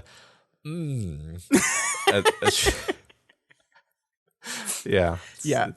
And I mean, like, this isn't a perfect metaphor, right? Natalie even admits as such, but it doesn't mean it doesn't have its value. And pulling at that value is really important. And I love Victoria's willingness to do that. And she says something really interesting in here to me. She says, this information isn't coming from Tattletale. It's not coming from Kenzie scans. This is coming from a new, different source, and I want to investigate that source. I want to look into that source. And I think it's because she's had this realization about humanity, about humans, about their ability to cope in a way in which she and capedom at large isn't able to. And suddenly she sees in them value that she has not before. And suddenly that perspective matters to her. I think the end of the last chapter, she says something to the effect of, I'm too close to the powers to see this. I need you. That is a big admission from Victoria. I mean, that is something that she has in the past not been willing to do. Yeah. It's very interesting in context of what you were saying earlier about her previously being really interested in making sure that the civilians had a good impression of the capes. But I agree, though. It's definitely a big moment for her at this point in the story. Mm-hmm. I do like this moment where she says, they barely see us because they're so caught up in their own agendas, which is also capes. Yeah. But they are in conflict, though. If we have an advantage, it's that we're more or less unified. And I'm like, are you though? Like, I think the capes are unified in that those are bad guys. Yeah, those are the bad ones. It's existential risk makes you unified, but that doesn't mean you're actually unified. I mean, right. I mean, like, we haven't seen this happen in this story, but in the last story we had an existential risk, and the Yangban went off to their own world, and I forget all the names of the different groups, but like people were being selfish, and basically the good guys did this like unilateral move to they actually sent Leviathan against like a refugee camp and killed a bunch of people. It was not a story of everyone coming together with no. Anyway, that's a tangent. Remember when Taylor did that? Remember when Taylor killed that refugee camp? That was neat. Yeah, she's unambiguously good. Anyway, paragon of virtue.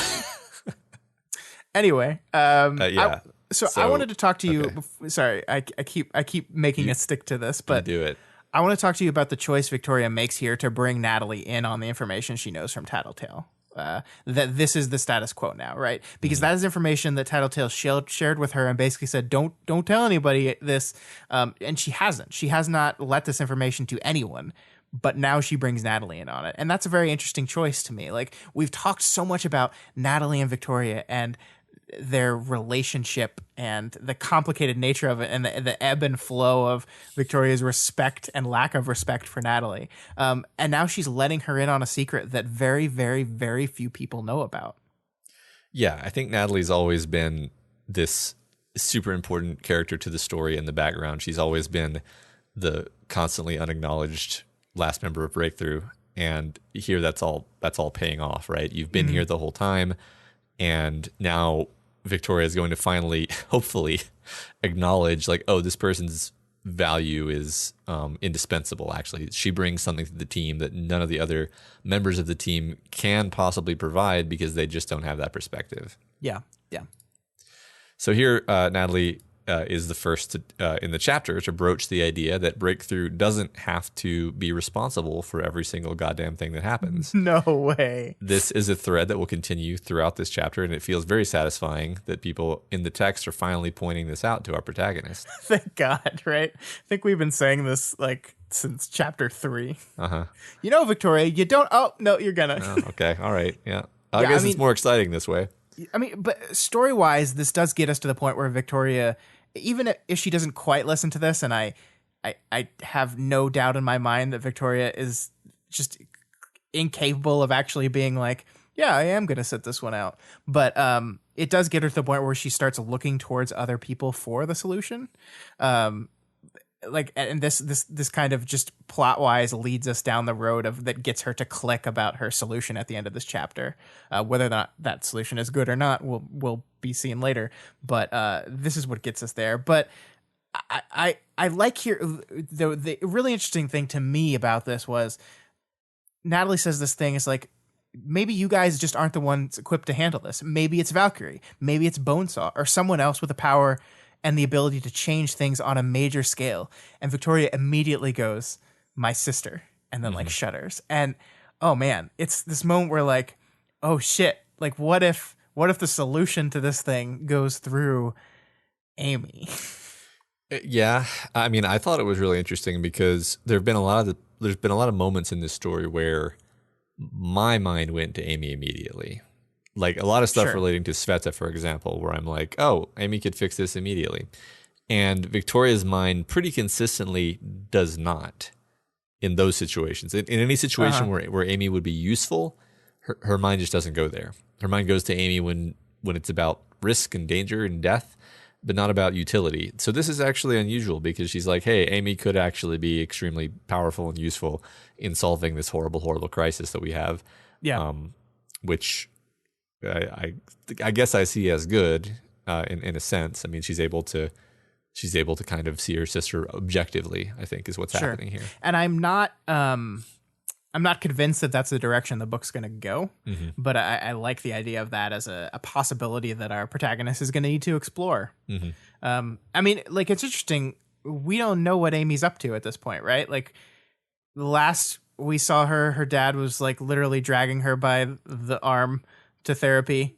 And we don't know what's going on anymore. We don't know what's happening, what's going to happen. And so we're kind of, we knew, like, I think we got a word from Kenzie that she was on the battlefield helping in some way. But it's this big kind of black box in our story right now. Yeah, we don't even know if she actually did that therapy or not. So we'll definitely get back to that, I'm sure. So let's talk for a second about the moment with the monitor showing the horrific battle against Ophion. Victoria is sickened. She's like, this is like a really strong reaction from Victoria. She wants to turn it off, meaning it must be really bad. And Kenzie's like, yeah, it's fine, whatever. I'm working. Yeah, it's interesting. Yeah, it's one of those Kenzie moments where I'm just like Victoria, I'm continuously uncomfortable and unsure of what to think. Right? Is Kenzie secretly grossed out and is just hiding it, or does this stuff truly just not faze her anymore? I don't know the answer to that question. Do you? I am unsure. Yeah, I mean, I feel like she doesn't react the same way to the kind of heinous shit that most people do. I think that's been a trait of hers. Especially Victoria does. Yeah. Yeah. So I think it's just kind of a Kinseyism, but it is, it's being shown to us, so it's important, right? Yeah. Yeah. I mean, I just feel like when we come back and if we ever come back and read this book again, like all these moments, all these little moments are just going to stand out so much more and be like, oh, That's what that was. That's what that was leading. And actually, the uncertainty I'm feeling right now was meant to lead me down a path of something with Kenzie. Mm-hmm. Yeah, yeah. I just think this is more funny. Natalie shade. Victoria says, "I'm not good at leaving things alone." "No, you are not," Natalie said. And it's funnier because there's no comma to me, yeah. anyway. Yeah. And there's no contraction there. Like, I feel like "no, you're not" wouldn't have landed as hard as "no, you are not." Yeah. Like, that is like deliberate. That is Yes. Like to not use the contraction there in dialogue is purposeful. Yes. You can hear her say it in your head. Yeah. Right, exactly. I love it. The part that you didn't include on this is the part where she goes, "Hey, Victoria, turns out you were totally right about Carol. Remember when you warned me about Carol back when we first met? You were totally right. Sorry. Oops." Yeah. I think this is just reiterating the fact that when it comes to her family, I think we can basically trust Victoria and her point of view. Like, I think there are moments in this book where the book has invited us to question the point of view and the reliable nature of our protagonist. When it comes to her family, though, I think we can trust her. Yeah. Also, Waldo is closing a minor conversational point that was open like a million words ago. Yeah, that's true. So, good job. Good writing. Sure. Let's talk about Natalie for a second. Sure. Story's not over, but she's been here at so many important moments in the story. And here I feel like this is the crux of it.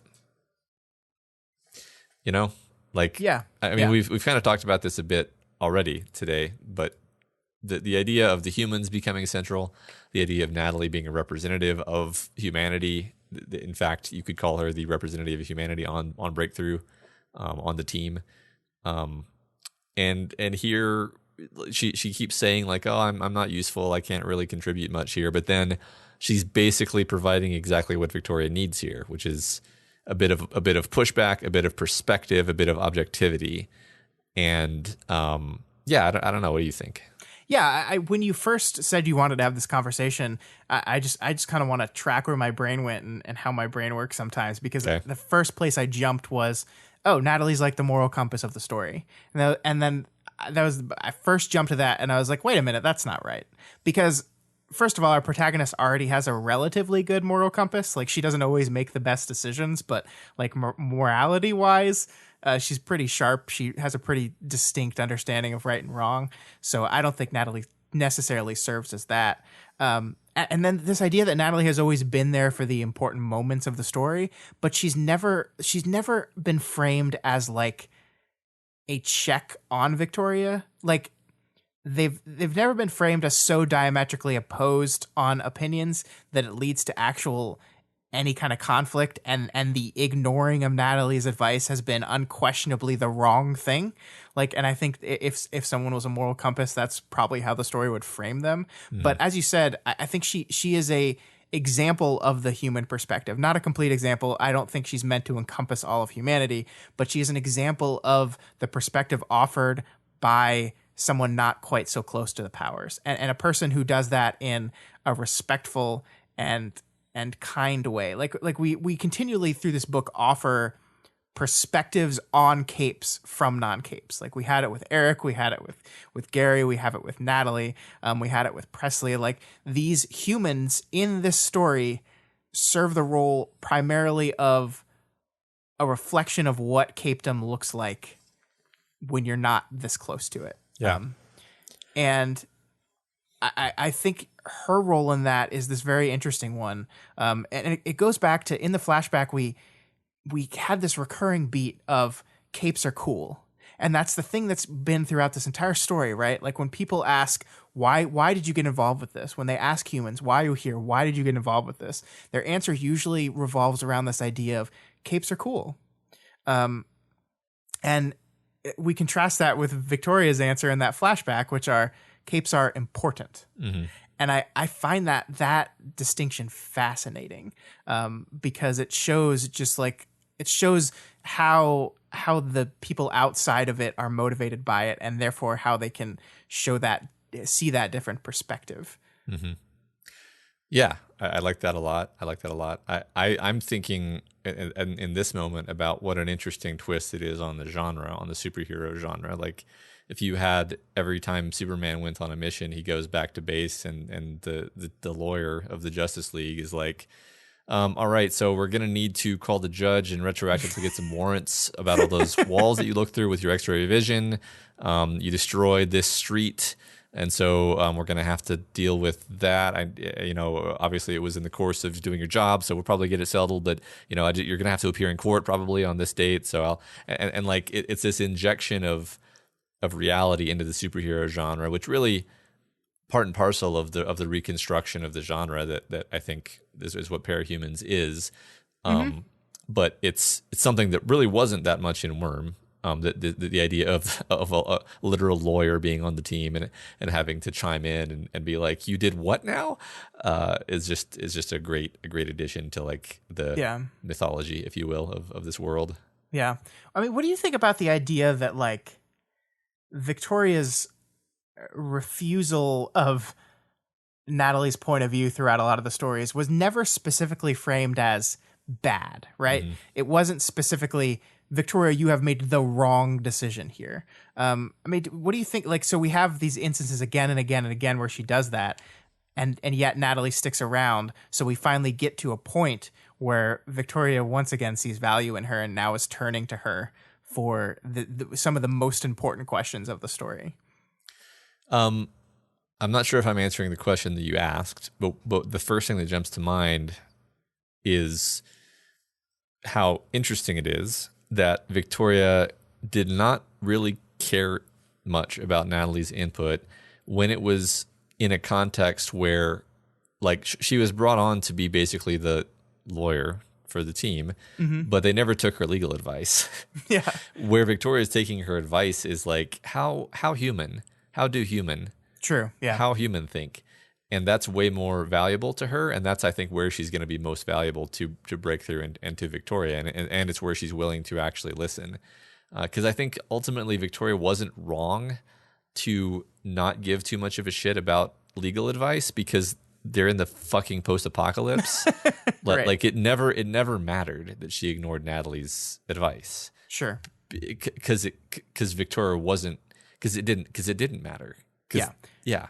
It's not like Victoria ignoring Natalie's advice led to Titans, right? Like, yes. I think if that were the case, obviously, like there would be a lot more meaning behind that. But that the book does not go there. That the book is not interested in painting this picture where like, oh, you should have listened to Natalie. I agree. But I do think it also says something about Natalie, and it says something about the people that not only get into this thing, but then stay in it and actually try to understand these people as people. Like I hesitate so much to bring up Eric again because it's just a recipe for disaster. But contrasting Natalie's view on capes and Eric's view on capes as two people who presumably got into this thing for similar reasons, aka capes are cool. Yeah. And yet Natalie has clearly, through her time with this team, like learned more about what the experience of being a cape is than a lot of humans have. Like Eric, for instance. Yeah, that's a good point. I think that it might actually be interesting to contrast and compare, because the injection of Eric into the story now, in retrospect, reads as a kind of partial segue into this idea that these human characters are going to be more important. Yeah. And yeah, I mean, I now am thinking like, oh, I get it. Like Eric was meant to be the first taste of this, like the human perspective is actually going to matter here. Yeah. So, okay, cool. Even when it's, wrong. Yeah. And Victoria rejects it because she hates him personally. Yes. So yeah, I also think it's interesting that Victoria and Natalie literally list off all of her injuries. And what's funny about it is that it starts out as Natalie kind of like eye-rollingly pointing out that Victoria is terrible at self-care. And Victoria then takes over and turns it into a brag. So here's the quote. "We can resist our imperatives," I said, "or manage them." And then Natalie says, She says, with a twisted muscle in her foot, a bullet wound in one arm, a burn on her hand. And then Victoria takes over. Claw marks from an acid centipede in 2 places. In the same arm, I have the burn. Part of my hand was flayed. I lost the fingernail on that hand this morning. Natalie shuddered. Chemical burn in my hairline, I said, tracing the area on my scalp. It was still tender. Noticeable? Like, it reminds me of very recently when she did a similar thing with Mike, where she's like, yeah, I have better scars than you. I'm more of a badass. Yeah. She's very, this is part of her identity, this whole battle scarred cape thing. Yeah, I mean, it's funny because I didn't read this as a brag the first time I read it, but I don't disagree with you there. Like, why else would she continue? Like, Natalie is using this to draw a point about how she's awful at this. And she's like, here, let me give you more examples. I totally agree. Like, and it goes back to the conversation with Shortcut as well, where she kind of points out that his costume being perfect and immaculate doesn't show off as much as her broken, destroyed costume does, because it proves to Victoria that she's in it, that she's giving her all, that she's putting her entire body and her life on the line to help people. And she does wear that as kind of a point of pride, that it is evidence of her contributions. Yeah, I mean, it's downright hilarious when you actually look at it, because she's saying like you kind of fail to resist your imperatives, and then Victoria's like, yeah, totally, I totally do, don't I? Yeah, you're awesome. Right, you're totally right. Check out this chemical burn. Can you see the scar that's gonna be there? Yeah, right. So then the rest of the team joins them. I just want to enjoy this moment when Tristan sees the biological computer screen that Kinsey's using. Oh, I see, Tristan said. Is this a new direction you're going? No, gosh. I wish I had the free time to dabble in organic cameras and screen technology, but I really don't. Thank God, Tristan said, clapping gauntlets together in a praying gesture, raising his face to the ceiling. I love it because like you can hear in his voice that he's trying to be supportive toward the beginning, and then when he realizes she's not going to be doing that, he's like, oh, it's so great. Yeah. I mean, she's like milking something to make lenses just casually. Yeah. Fingering the sphincter of the screen. And it's like, I haven't really even spent time researching this technology. What? Yeah. Wow. So Tristan has some things to say here. He compares the fight against the Titans to the fight against Paris. Says, it feels like we went into it emotional, tired, and raw. Tristan said, we lost sight of broader objectives. And overall, this is like just a really beautiful moment for Tristan. He's reflecting on his mistake with clarity, with kind of distance and objectivity, and some bittersweetness, but mainly clarity. And he's trying to learn from it so that they don't make the same kind of mistake again by rushing into a fight when they don't feel like they have anything to lose. He also reframes Natalie's earlier point that sometimes if you're doing really poorly, it's better to just let a threat persist than to try to be the one to take on that threat. Yeah, I love this moment. I agree. I think one of the things this is doing for me is there's one thing, I think learning that the thing you did was wrong and bad and acknowledging it is one thing, but evidencing how you have changed and grown from that realization is another. And to me, that's what this moment is doing. Tristan has not only fully understand and copped to the horrible, awful thing he did to his brother, but he's also taken that and attempted to bring that to change in who he is. And that is evidenced here in, I feel like I am at the point that I was back then. And I recognize these patterns in myself. And I recognize that these patterns led to a terrible decision I made. It led to bad decision making. And I really think it's really important, guys, that we understand that when you're in this frame of mind, you make bad decisions. And I don't want to be that person anymore. I don't want to do that thing anymore. This is important. And that's a perfect way of showing his transformation, showing literally what he has learned. It's one thing to say, I did a bad thing. It's one thing to say I made the worst decision in my life and I've regretted it ever since. I think it's important to say it, but that's just words. This is putting this into action. This is saying, look, guys, we're close to doing this thing again. And that recognition is so important. That's change to me. Yeah. Totally. The only way that you get this kind of pattern recognition is by really internalizing um, the understanding Yeah. of the harm of what you did and what led to it, and Yeah. thinking Yeah. over it so long that when you see it coming up again, you recognize it for what it is. And act on it. You don't stay quiet. You don't run off to yourself in the church and be alone. You bring that to your team. You bring that to your support system and say, look, here's what I'm seeing. We got to do something about this. Yeah, and that's why I call it kind of a beautiful moment. I think it's really cool that it's happening at this point in the story, which, we got what I'm going to just refer to as the Victoria interlude, last chapter. Mm-hmm. And here we're kind of seeing, we had the Capricorn interludes quite a long time ago, and he's clearly had more time to process things, and he's developed in his way of thinking about these things even further, and his relationship with Byron has progressed, and everything about him has advanced, and now he's at this point where I do see this as being like one of the later stages of recovery, where you can just look back on the bad thing that happened, and maybe you still feel negative feelings about it, but there is a kind of clarity and objectivity that you can have, and say, okay, that was then. I'm not going to make that kind of mistake again, and this is what I'm going to do to make sure of that. Yeah, totally agree. So Victoria, entirely predictably, isn't having any of it. She responds to all this with, "It's like playing the lottery. Buying one ticket is insanity, but buying 1,000 tickets gives you 1,000 chances." Ah, yes, Victoria, the winning strategy to playing the lottery: just buy thousands of tickets. Bless you, Victoria. I love you so much. But you kind of forgot the lottery tickets cost money.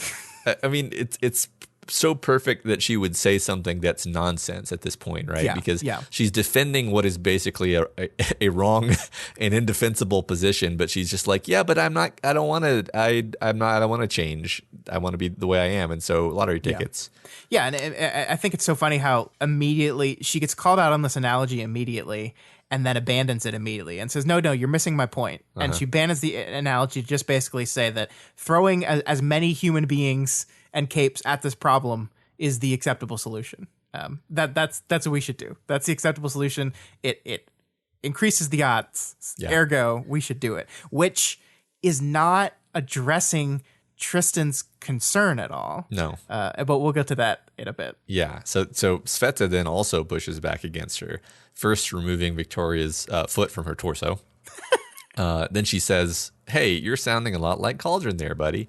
And Victoria replies that this is different because she's volunteering. And that is actually a pretty valid rebuttal to Sveta's point, but it's not really a rebuttal to Tristan's point, and it's not really a rebuttal to Natalie's point. Mm-hmm. And Natalie kind of follows this up with, "I'm worried that some members of your group would sacrifice themselves even when it wasn't necessary." And I think we know who she's talking about. Yeah, I think that's the Natalie way of saying you, some members of your group. Yeah. I completely agree. And look, on the one hand, Victoria's point certainly feels noble, right? When literally everything depends on us finding a way to win. Fighting while hurt should be the expectation. Of course, if I'm all that's standing between the world and annihilation, then who cares if I break my arm? Who cares if I get shot? Who cares if I get burned and my hair starts falling out? I should be willing to take that damage when those are the stakes. That's true, and I admire it. But that's not the point that Tristan is making here.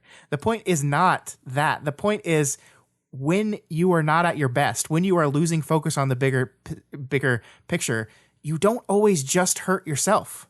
You make choices that could end up hurting other people, choices that you didn't see coming or you made in a low point.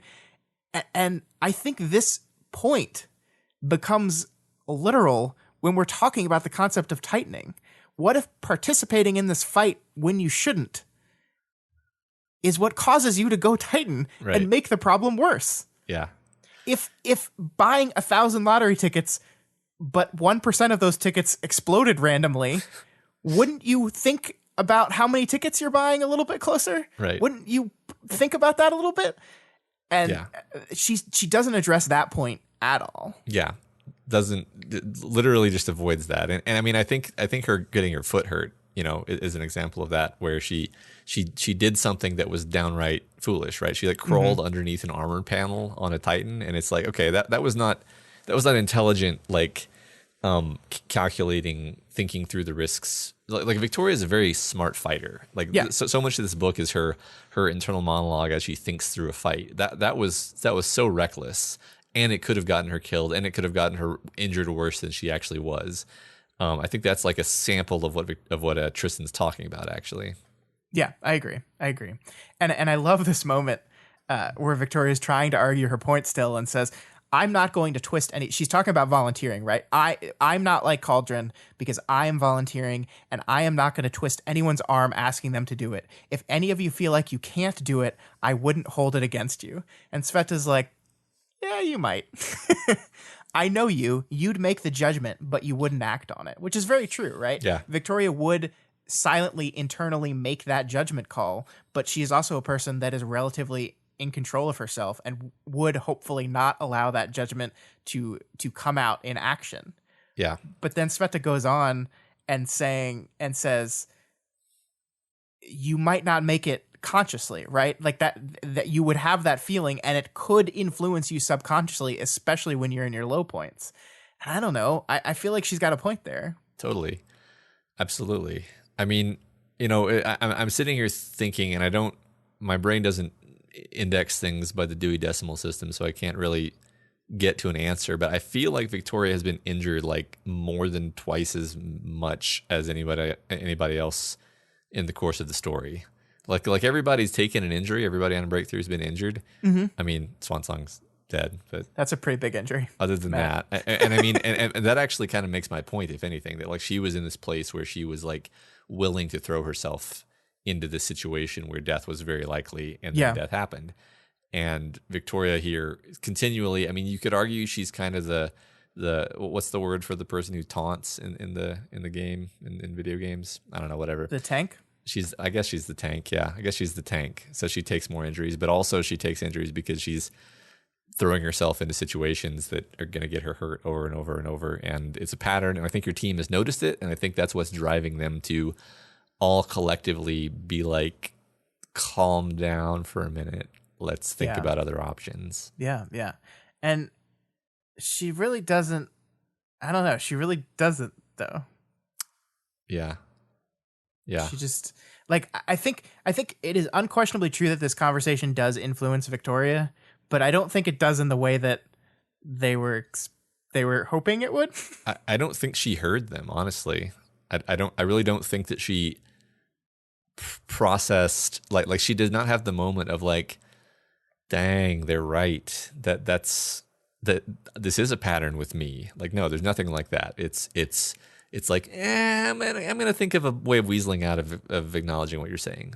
Yeah, I think a better way of saying that is maybe that she only heard the part of it that she wanted to, or she heard the part of it that connected to a plan that she could formulate, which is her running a plan, which is still her being involved in. Yeah. Right. Yeah. Commando mission. Okay, sure. Victoria, fine. Yeah, that's what we were talking about. Commando mission. Go for it. Yeah, that's exactly what we were talking about. Yeah. Hey, let's talk about Rain for a second. Okay. So there's a super serious conversation happening, right? Like Tristan's involved and he's laying out like these deep-seated insecurities.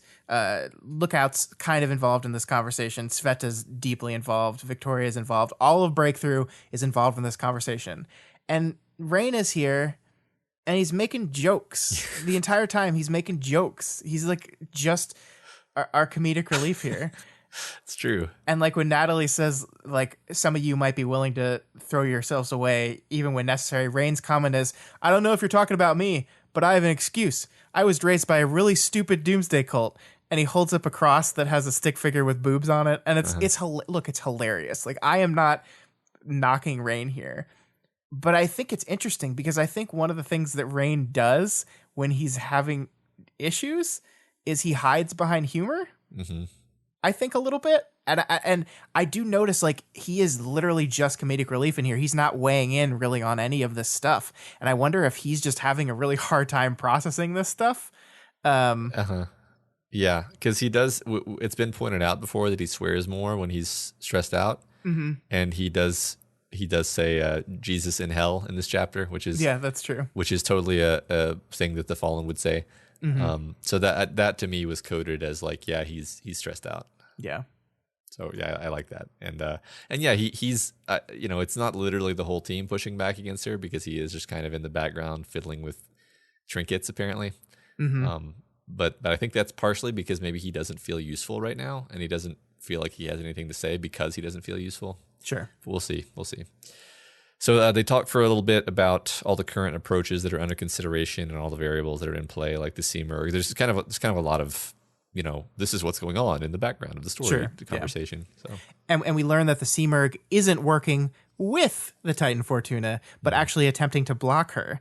Of course, we have no idea what side either of them are on right now, so we have no idea if that's good news or bad news. Right. I'm tempted to say good news. I'm tempted to say Seamerg is on the side of Dauntless, who we're pretty sure, because they're both doing the same thing, right? Like Dauntless is physically preventing people from getting to Fortuna, and the Seamerg seems to be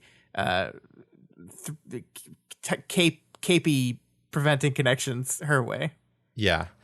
I mean, it's we like to believe that Dauntless is a good guy, but Seamerg's been singing to him forever, so like that could be bad. Like I mean, I think the point is Wildbow's injected enough uncertainty that we can't just be like, all right, this is what's happening. Yeah. And we get this wonderful line, could be a misdirect.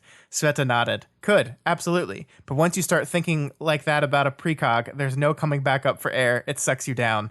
And I, considering that has literally happened to the two of us, I'm going to go ahead and agree with Sveta on this one here. Right. It reminds me of Bruce Willis's, I don't want to talk about time travel. Rian Johnson. Yeah. You genius. I know. So Victoria mentions her idea to send one squad into the dream room, one squad into the dream and another into the cracks to attack Alice's looking glass from both sides. Hey, Matt, I think this is a Through the Looking Glass reference. It's not a Alice in Chains, right? No, you're right. Yeah. Wow. Yeah. Well done. So I wanted to talk about this reference a little bit with you because this is something I was thinking about it. We've talked about these references again and again throughout the book. The book has basically been playing with Lewis Carroll references from the very beginning, right? And it turns out they were mostly just a fun way to maybe hint at the Shard world being a place we'll be stepping into. But I just wanted to talk about how Wildbow uses like these intertextual images because they're not predictive, right? Like, I don't think you could sit down and read Through the Looking Glass and then say, well, now I know how Ward's going to end. That's not really how they work. They're mostly just fun ways of exploring imagery and ideas to maybe hint at a future event subtly, but not directly. But it is not like Wildbow has constructed the story and laid it on the bones of another story. And I kind of feel the same way with the 12 Labors of Antares theory, right? Which is something I quite like, but I don't think it's meant as a predictive modeling. I think it's just fun to borrow from other books and other imagery to kind of explore these ideas. Sure. I mean, I think her referring to this as a looking glass is a great example, because you're like, you have to kind of squint to see that as a looking glass, sure. But you also get what she means at the same time. So that's the sense in which you couldn't have been like, oh yeah, they're gonna attack the mirror from both sides, which is also not a thing that happens in Alice in Wonderland, I'm pretty sure, or Through the Looking Glass or whatever. I mean, they play like a big game of chess. So that's basically. Okay, that's basically it, right? And then does a strike team attack the other side of the mirror while they're playing chess? It's been a while since I've read it. Yeah, I'm gonna have to brush up.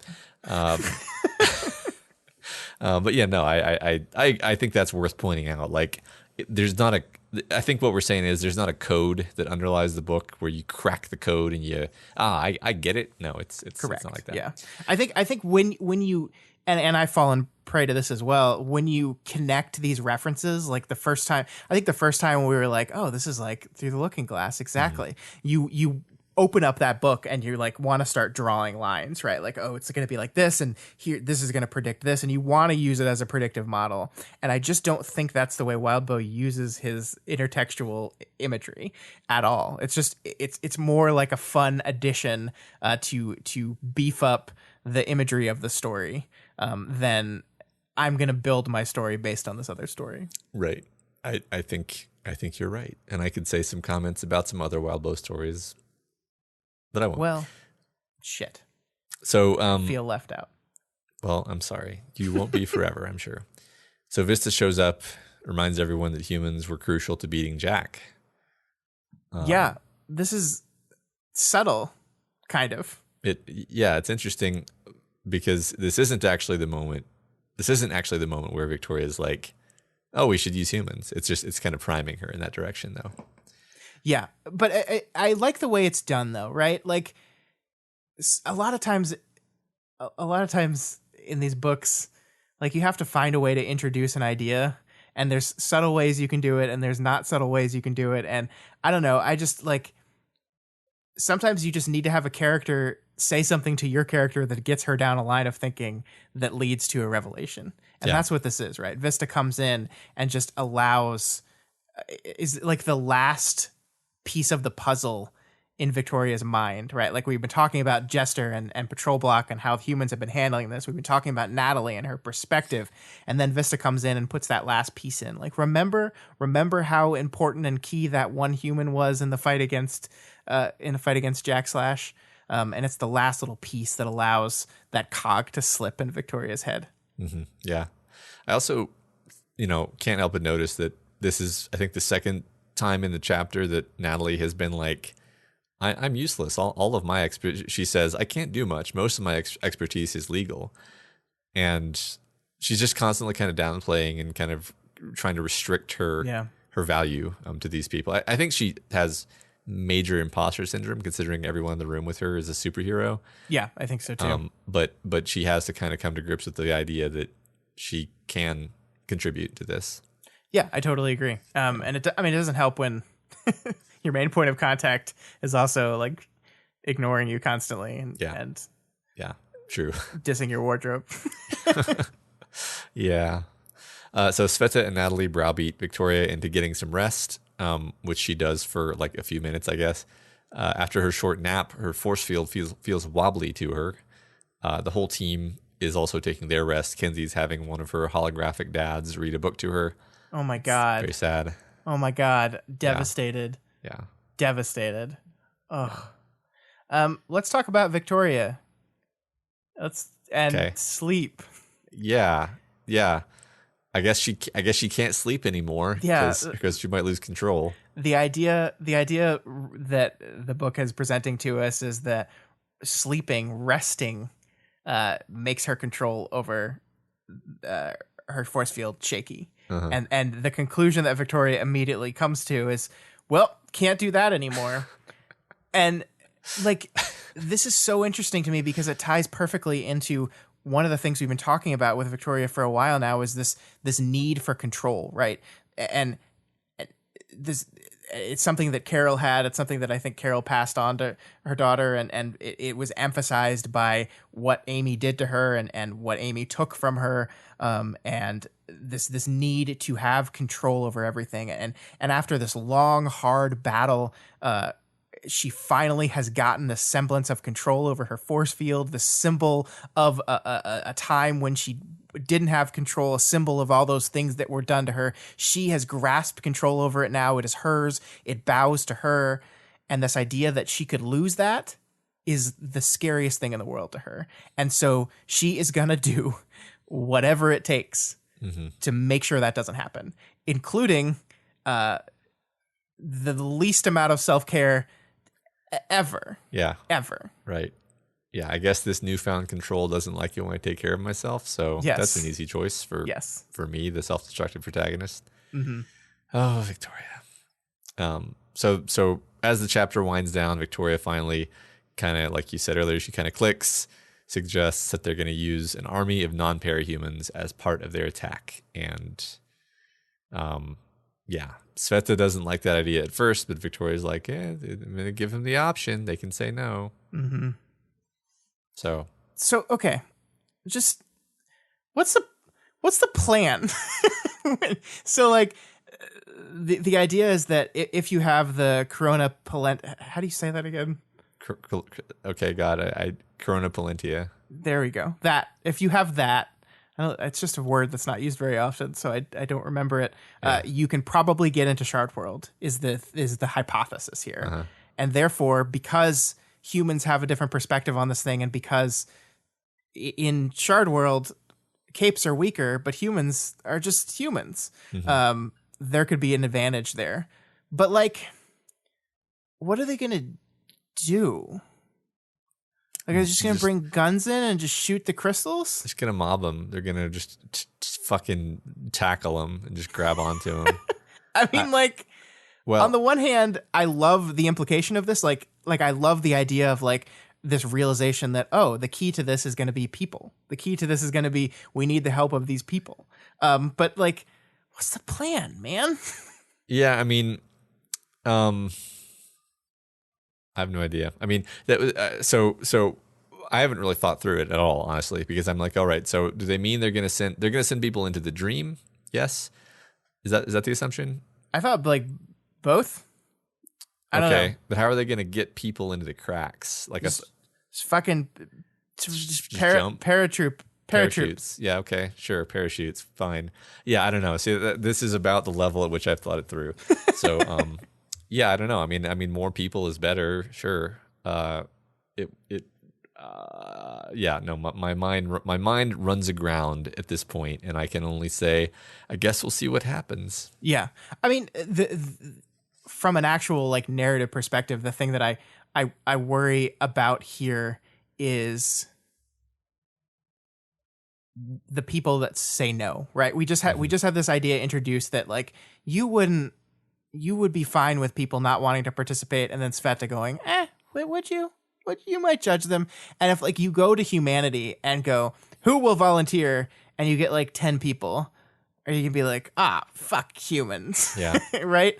And I think I suspect that there's going to be a way more people that volunteer for this than Victoria is thinking, because I suspect she's going to go to the patrol block, and everyone that is able to in there is going to be like, yep, absolutely. 100%. Right. And I believe like, I think this is an opportunity actually to show Capes how much the people of this world want to help to protect it as well. Yeah, sure.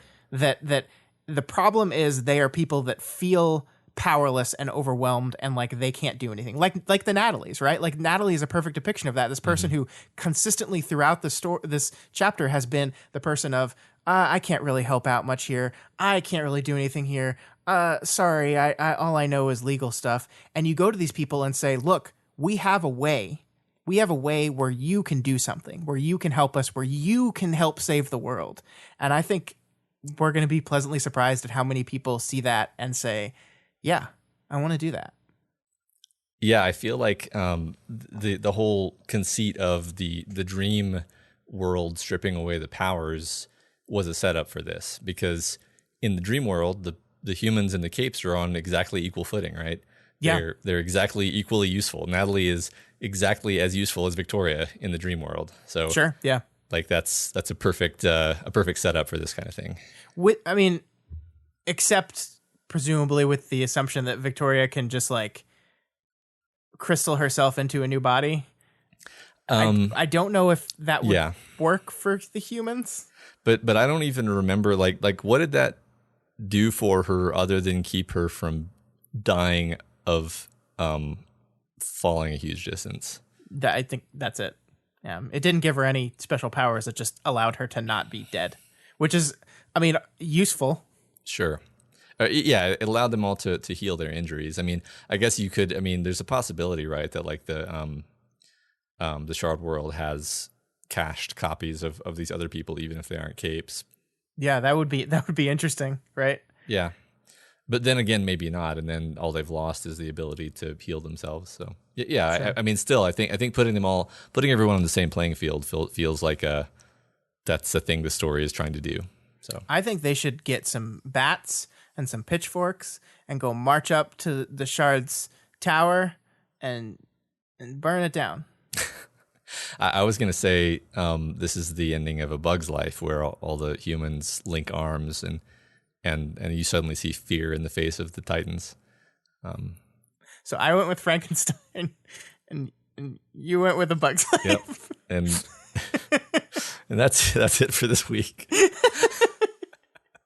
All right. Seriously though, last week's discussion question was: tell us about a time Wildbow used an unusual technique to let us know how a character was doing emotionally.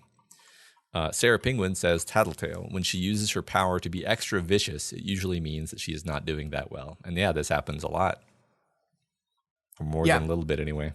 It happens a whole lot, yeah. Glastig Painway says, before I even listen, I have my answer your discussion question. Taylor shooting Aster. Glastig notes that right after Taylor shoots a baby toddler, her immediate next thought is who to shoot next. Except actually, Glastig argues that the way that Taylor uses truncated thoughts, specifically the way Wildbow uses those truncated thoughts on Taylor, is a way to show how she's in severe physical and emotional pain. So like the way she's thinking about it, the way she's truncated, the short sentences are actually showing that while Taylor seems not to be affected by what she just did to Aster at all, internally inside her head, she's going crazy. She's panicking. She's reeling about what she just did. Which is great because it reminds me of the fact that Wildbow so cleverly ripped us out of Taylor's perspective immediately after this event, and we had to observe it from an outside source of not seeing what she's going through and kind of seeing the ways in which Taylor compartmentalizes those things from the perspective of a person watching her do it. It's a really good answer. I mean, they pull out the idea that while she's doing the shooting, she's totally like locked into the moment and using these very short sentences. And then after it's done, she literally collapses to her hands and knees and is hyperventilating. Mm-hmm. And it's powerful. Yeah. Yeah, really. Master Wilhelm says, oh boy, what a fantastic chance to gush about my favorite interlude in Worm 4.x, the Brutus interlude, also known as the goodest boy who ever lived. Wildbow uses this chapter to tell us more about Rachel, what she does and why she does it. But coming from a dog, all we're getting are descriptions of her behaviors and not the emotions behind them. And yet, while using literally zero emotional language, Wildbow manages to convey Rachel's profound sadness at the end of the chapter as she mourns for the dog she couldn't save. Yeah. I really like this, and excuse me if I'm repeating something we already said. It's been 3 years, but how the hell can you even do an interlude that really gets to the heart of what Rachel is feeling at this part of the story? Mm-hmm. Because she is a person that is so closed off, like internally from those things. Mm-hmm. Like she processes them so differently that to get to the core of her emotions, how do you do that? And the answer is, well, through a dog that they're just emotional animals, right? They read emotion. They understand through physical actions how other animals are feeling. Mm-hmm. And it's just a perfect idea, right? It's just a perfect idea to go like, okay, I want to explore Rachel. I want to start like laying the seeds for who Rachel is going to become and why she is the way she is. How do we do that? Of course it's through a dog. Of course it is. It makes perfect sense. It's brilliant in its necessity almost. Yeah. And at that point in the story, we're not positively disposed toward Rachel, and that chapter by itself totally swings us around on her, I think, or at least gives us the potential to be open-minded about it, I guess is maybe more precise. Yeah, absolutely. Yep. Up next, both Hobo Demon and Cow Subalu both pick a section from Twig, which I cannot read, but I'm assuming, Matt, you read them both and you agreed 100% with everything, right? Yes, absolutely. Great answers. Did you really read them? I did, yeah. Okay. And I agreed. Good. Okay, good. No, I disagreed. No, I agreed. Oh, man, what a take. Yeah. Extas Nouveau says, I'll go with the classic offloading of emotions into bugs of Taylor. For some time, Taylor isn't aware of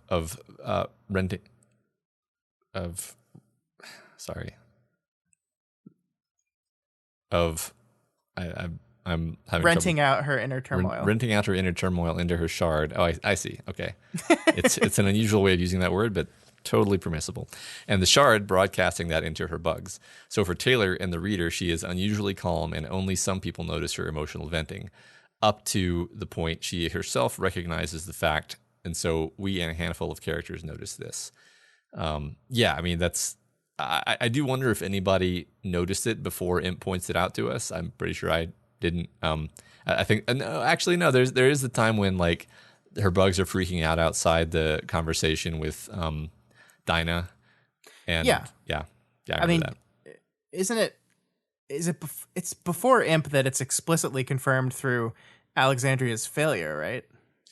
that. But I don't know if that's other characters catching on to it or not. I don't know if the text was that explicit about like the degree to which she does that with Alexandria. Well, I thought that was why Alexandria's lie detector failed I think on that's Taylor. true, but I don't think that I got that the first time I read it. Which Is that not textual? Is that more subtextual? if I didn't get it, it's not textual. That's how that works. If I didn't get it, it's subtextual. This is one of those statements that I hope people realize that you're being sarcastic and not actually saying it, and not actually be like, that fucking arrogant asshole. No, but I know what you mean. Yeah, Okay. I honestly don't remember. It's just a long time ago. Yeah. I'm sure our listeners will correct us on that. Yeah. Lastly, we have Beard of Valor, who says all of Rachel's behavior from when she pushed Taylor into containment foam on the raid in the ward's HQ, and when she was replaced by a body double and the swarm box, and she finally returned. So that whole thing Beard of Valor wants to talk about. And it's a little bit of a lengthy post. I'll read some of it. Before they even went home, Taylor put the baton in her mouth, and Dog submitted her by rolling her belly up. After that, Rachel was snarling and furious. We get some explicit notes in her interlude when she's just screaming her rage and trying to banish regret, though she never names it. The interlude is when Siberian gifts her bastard, who we then thought of as a wolf, but he's evidently a bastard half-breed.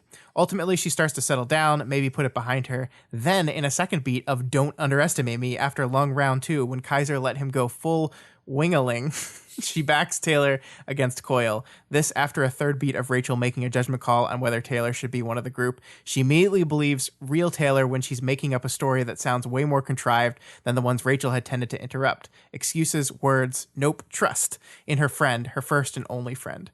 And Beard of Valor goes on from there. But yeah, I mean, I think Rachel is just a good answer to this question in general because she's so different in the way she processes emotion. And her relationship with Taylor is a way to perfectly explore that and build that out. Yeah. That's all great. I'm also reminded of the idea that like Rachel would realize based on body language that the other person wasn't really Taylor probably.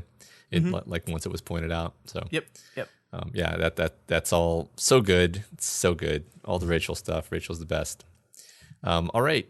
Next week's discussion question is, what is Ward about?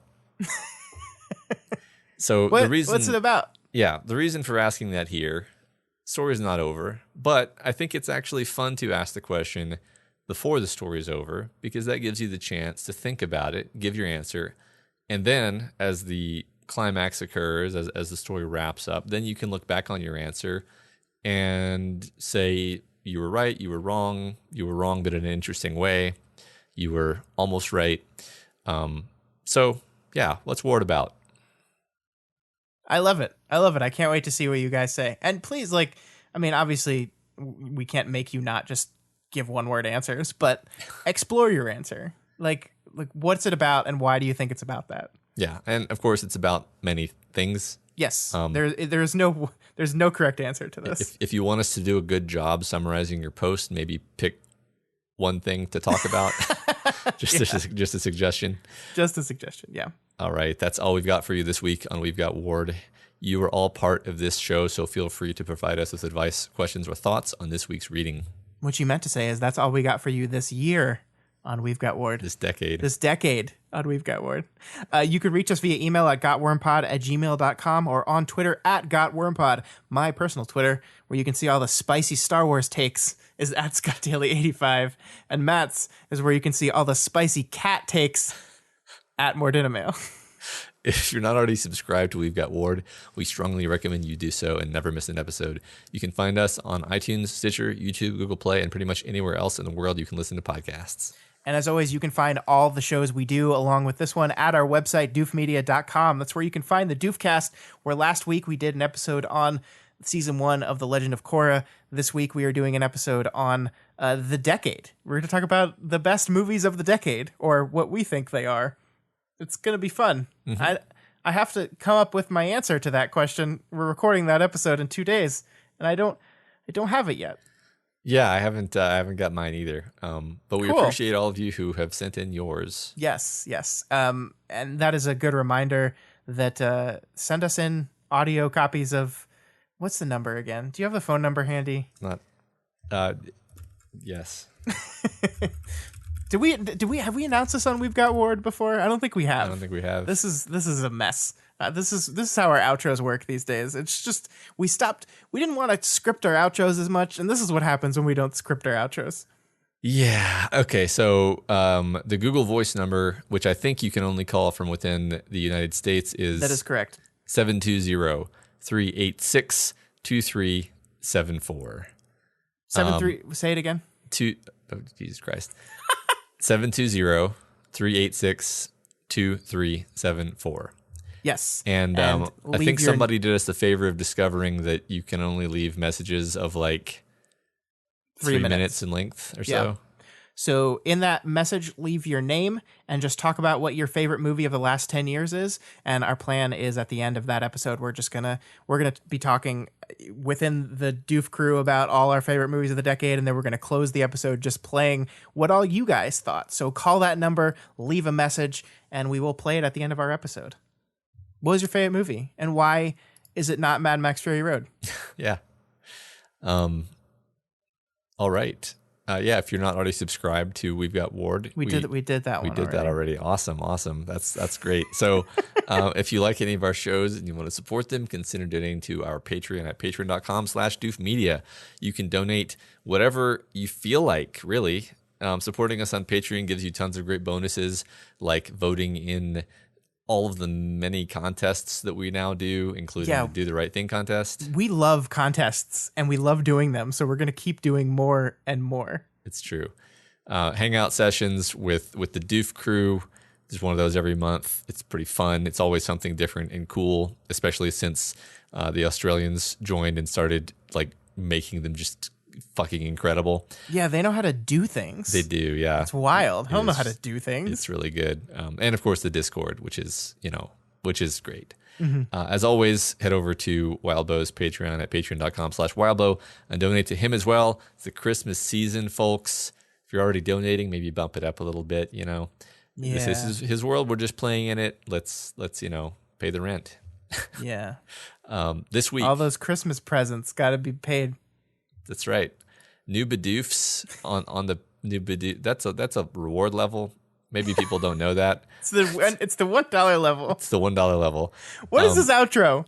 But Andor, Claire O, Haunt of the Heron, and Andy D. Thank you. We appreciate y'all so much. Yeah, thank you guys so much. We know this is a very expensive month for y'all. It's Christmas time. It's the holiday season. People are buying a lot of things. So we really do appreciate those of you that are using some of your money to support us. It means the world to us. It really does.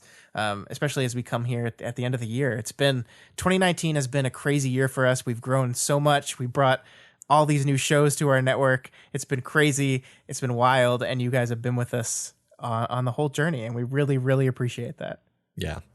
And that includes those of you that can't donate financially. You're still along with us on the ride because you still help us just by downloading and listening, just by sharing, just by annoying your friends about this book and this podcast and everything.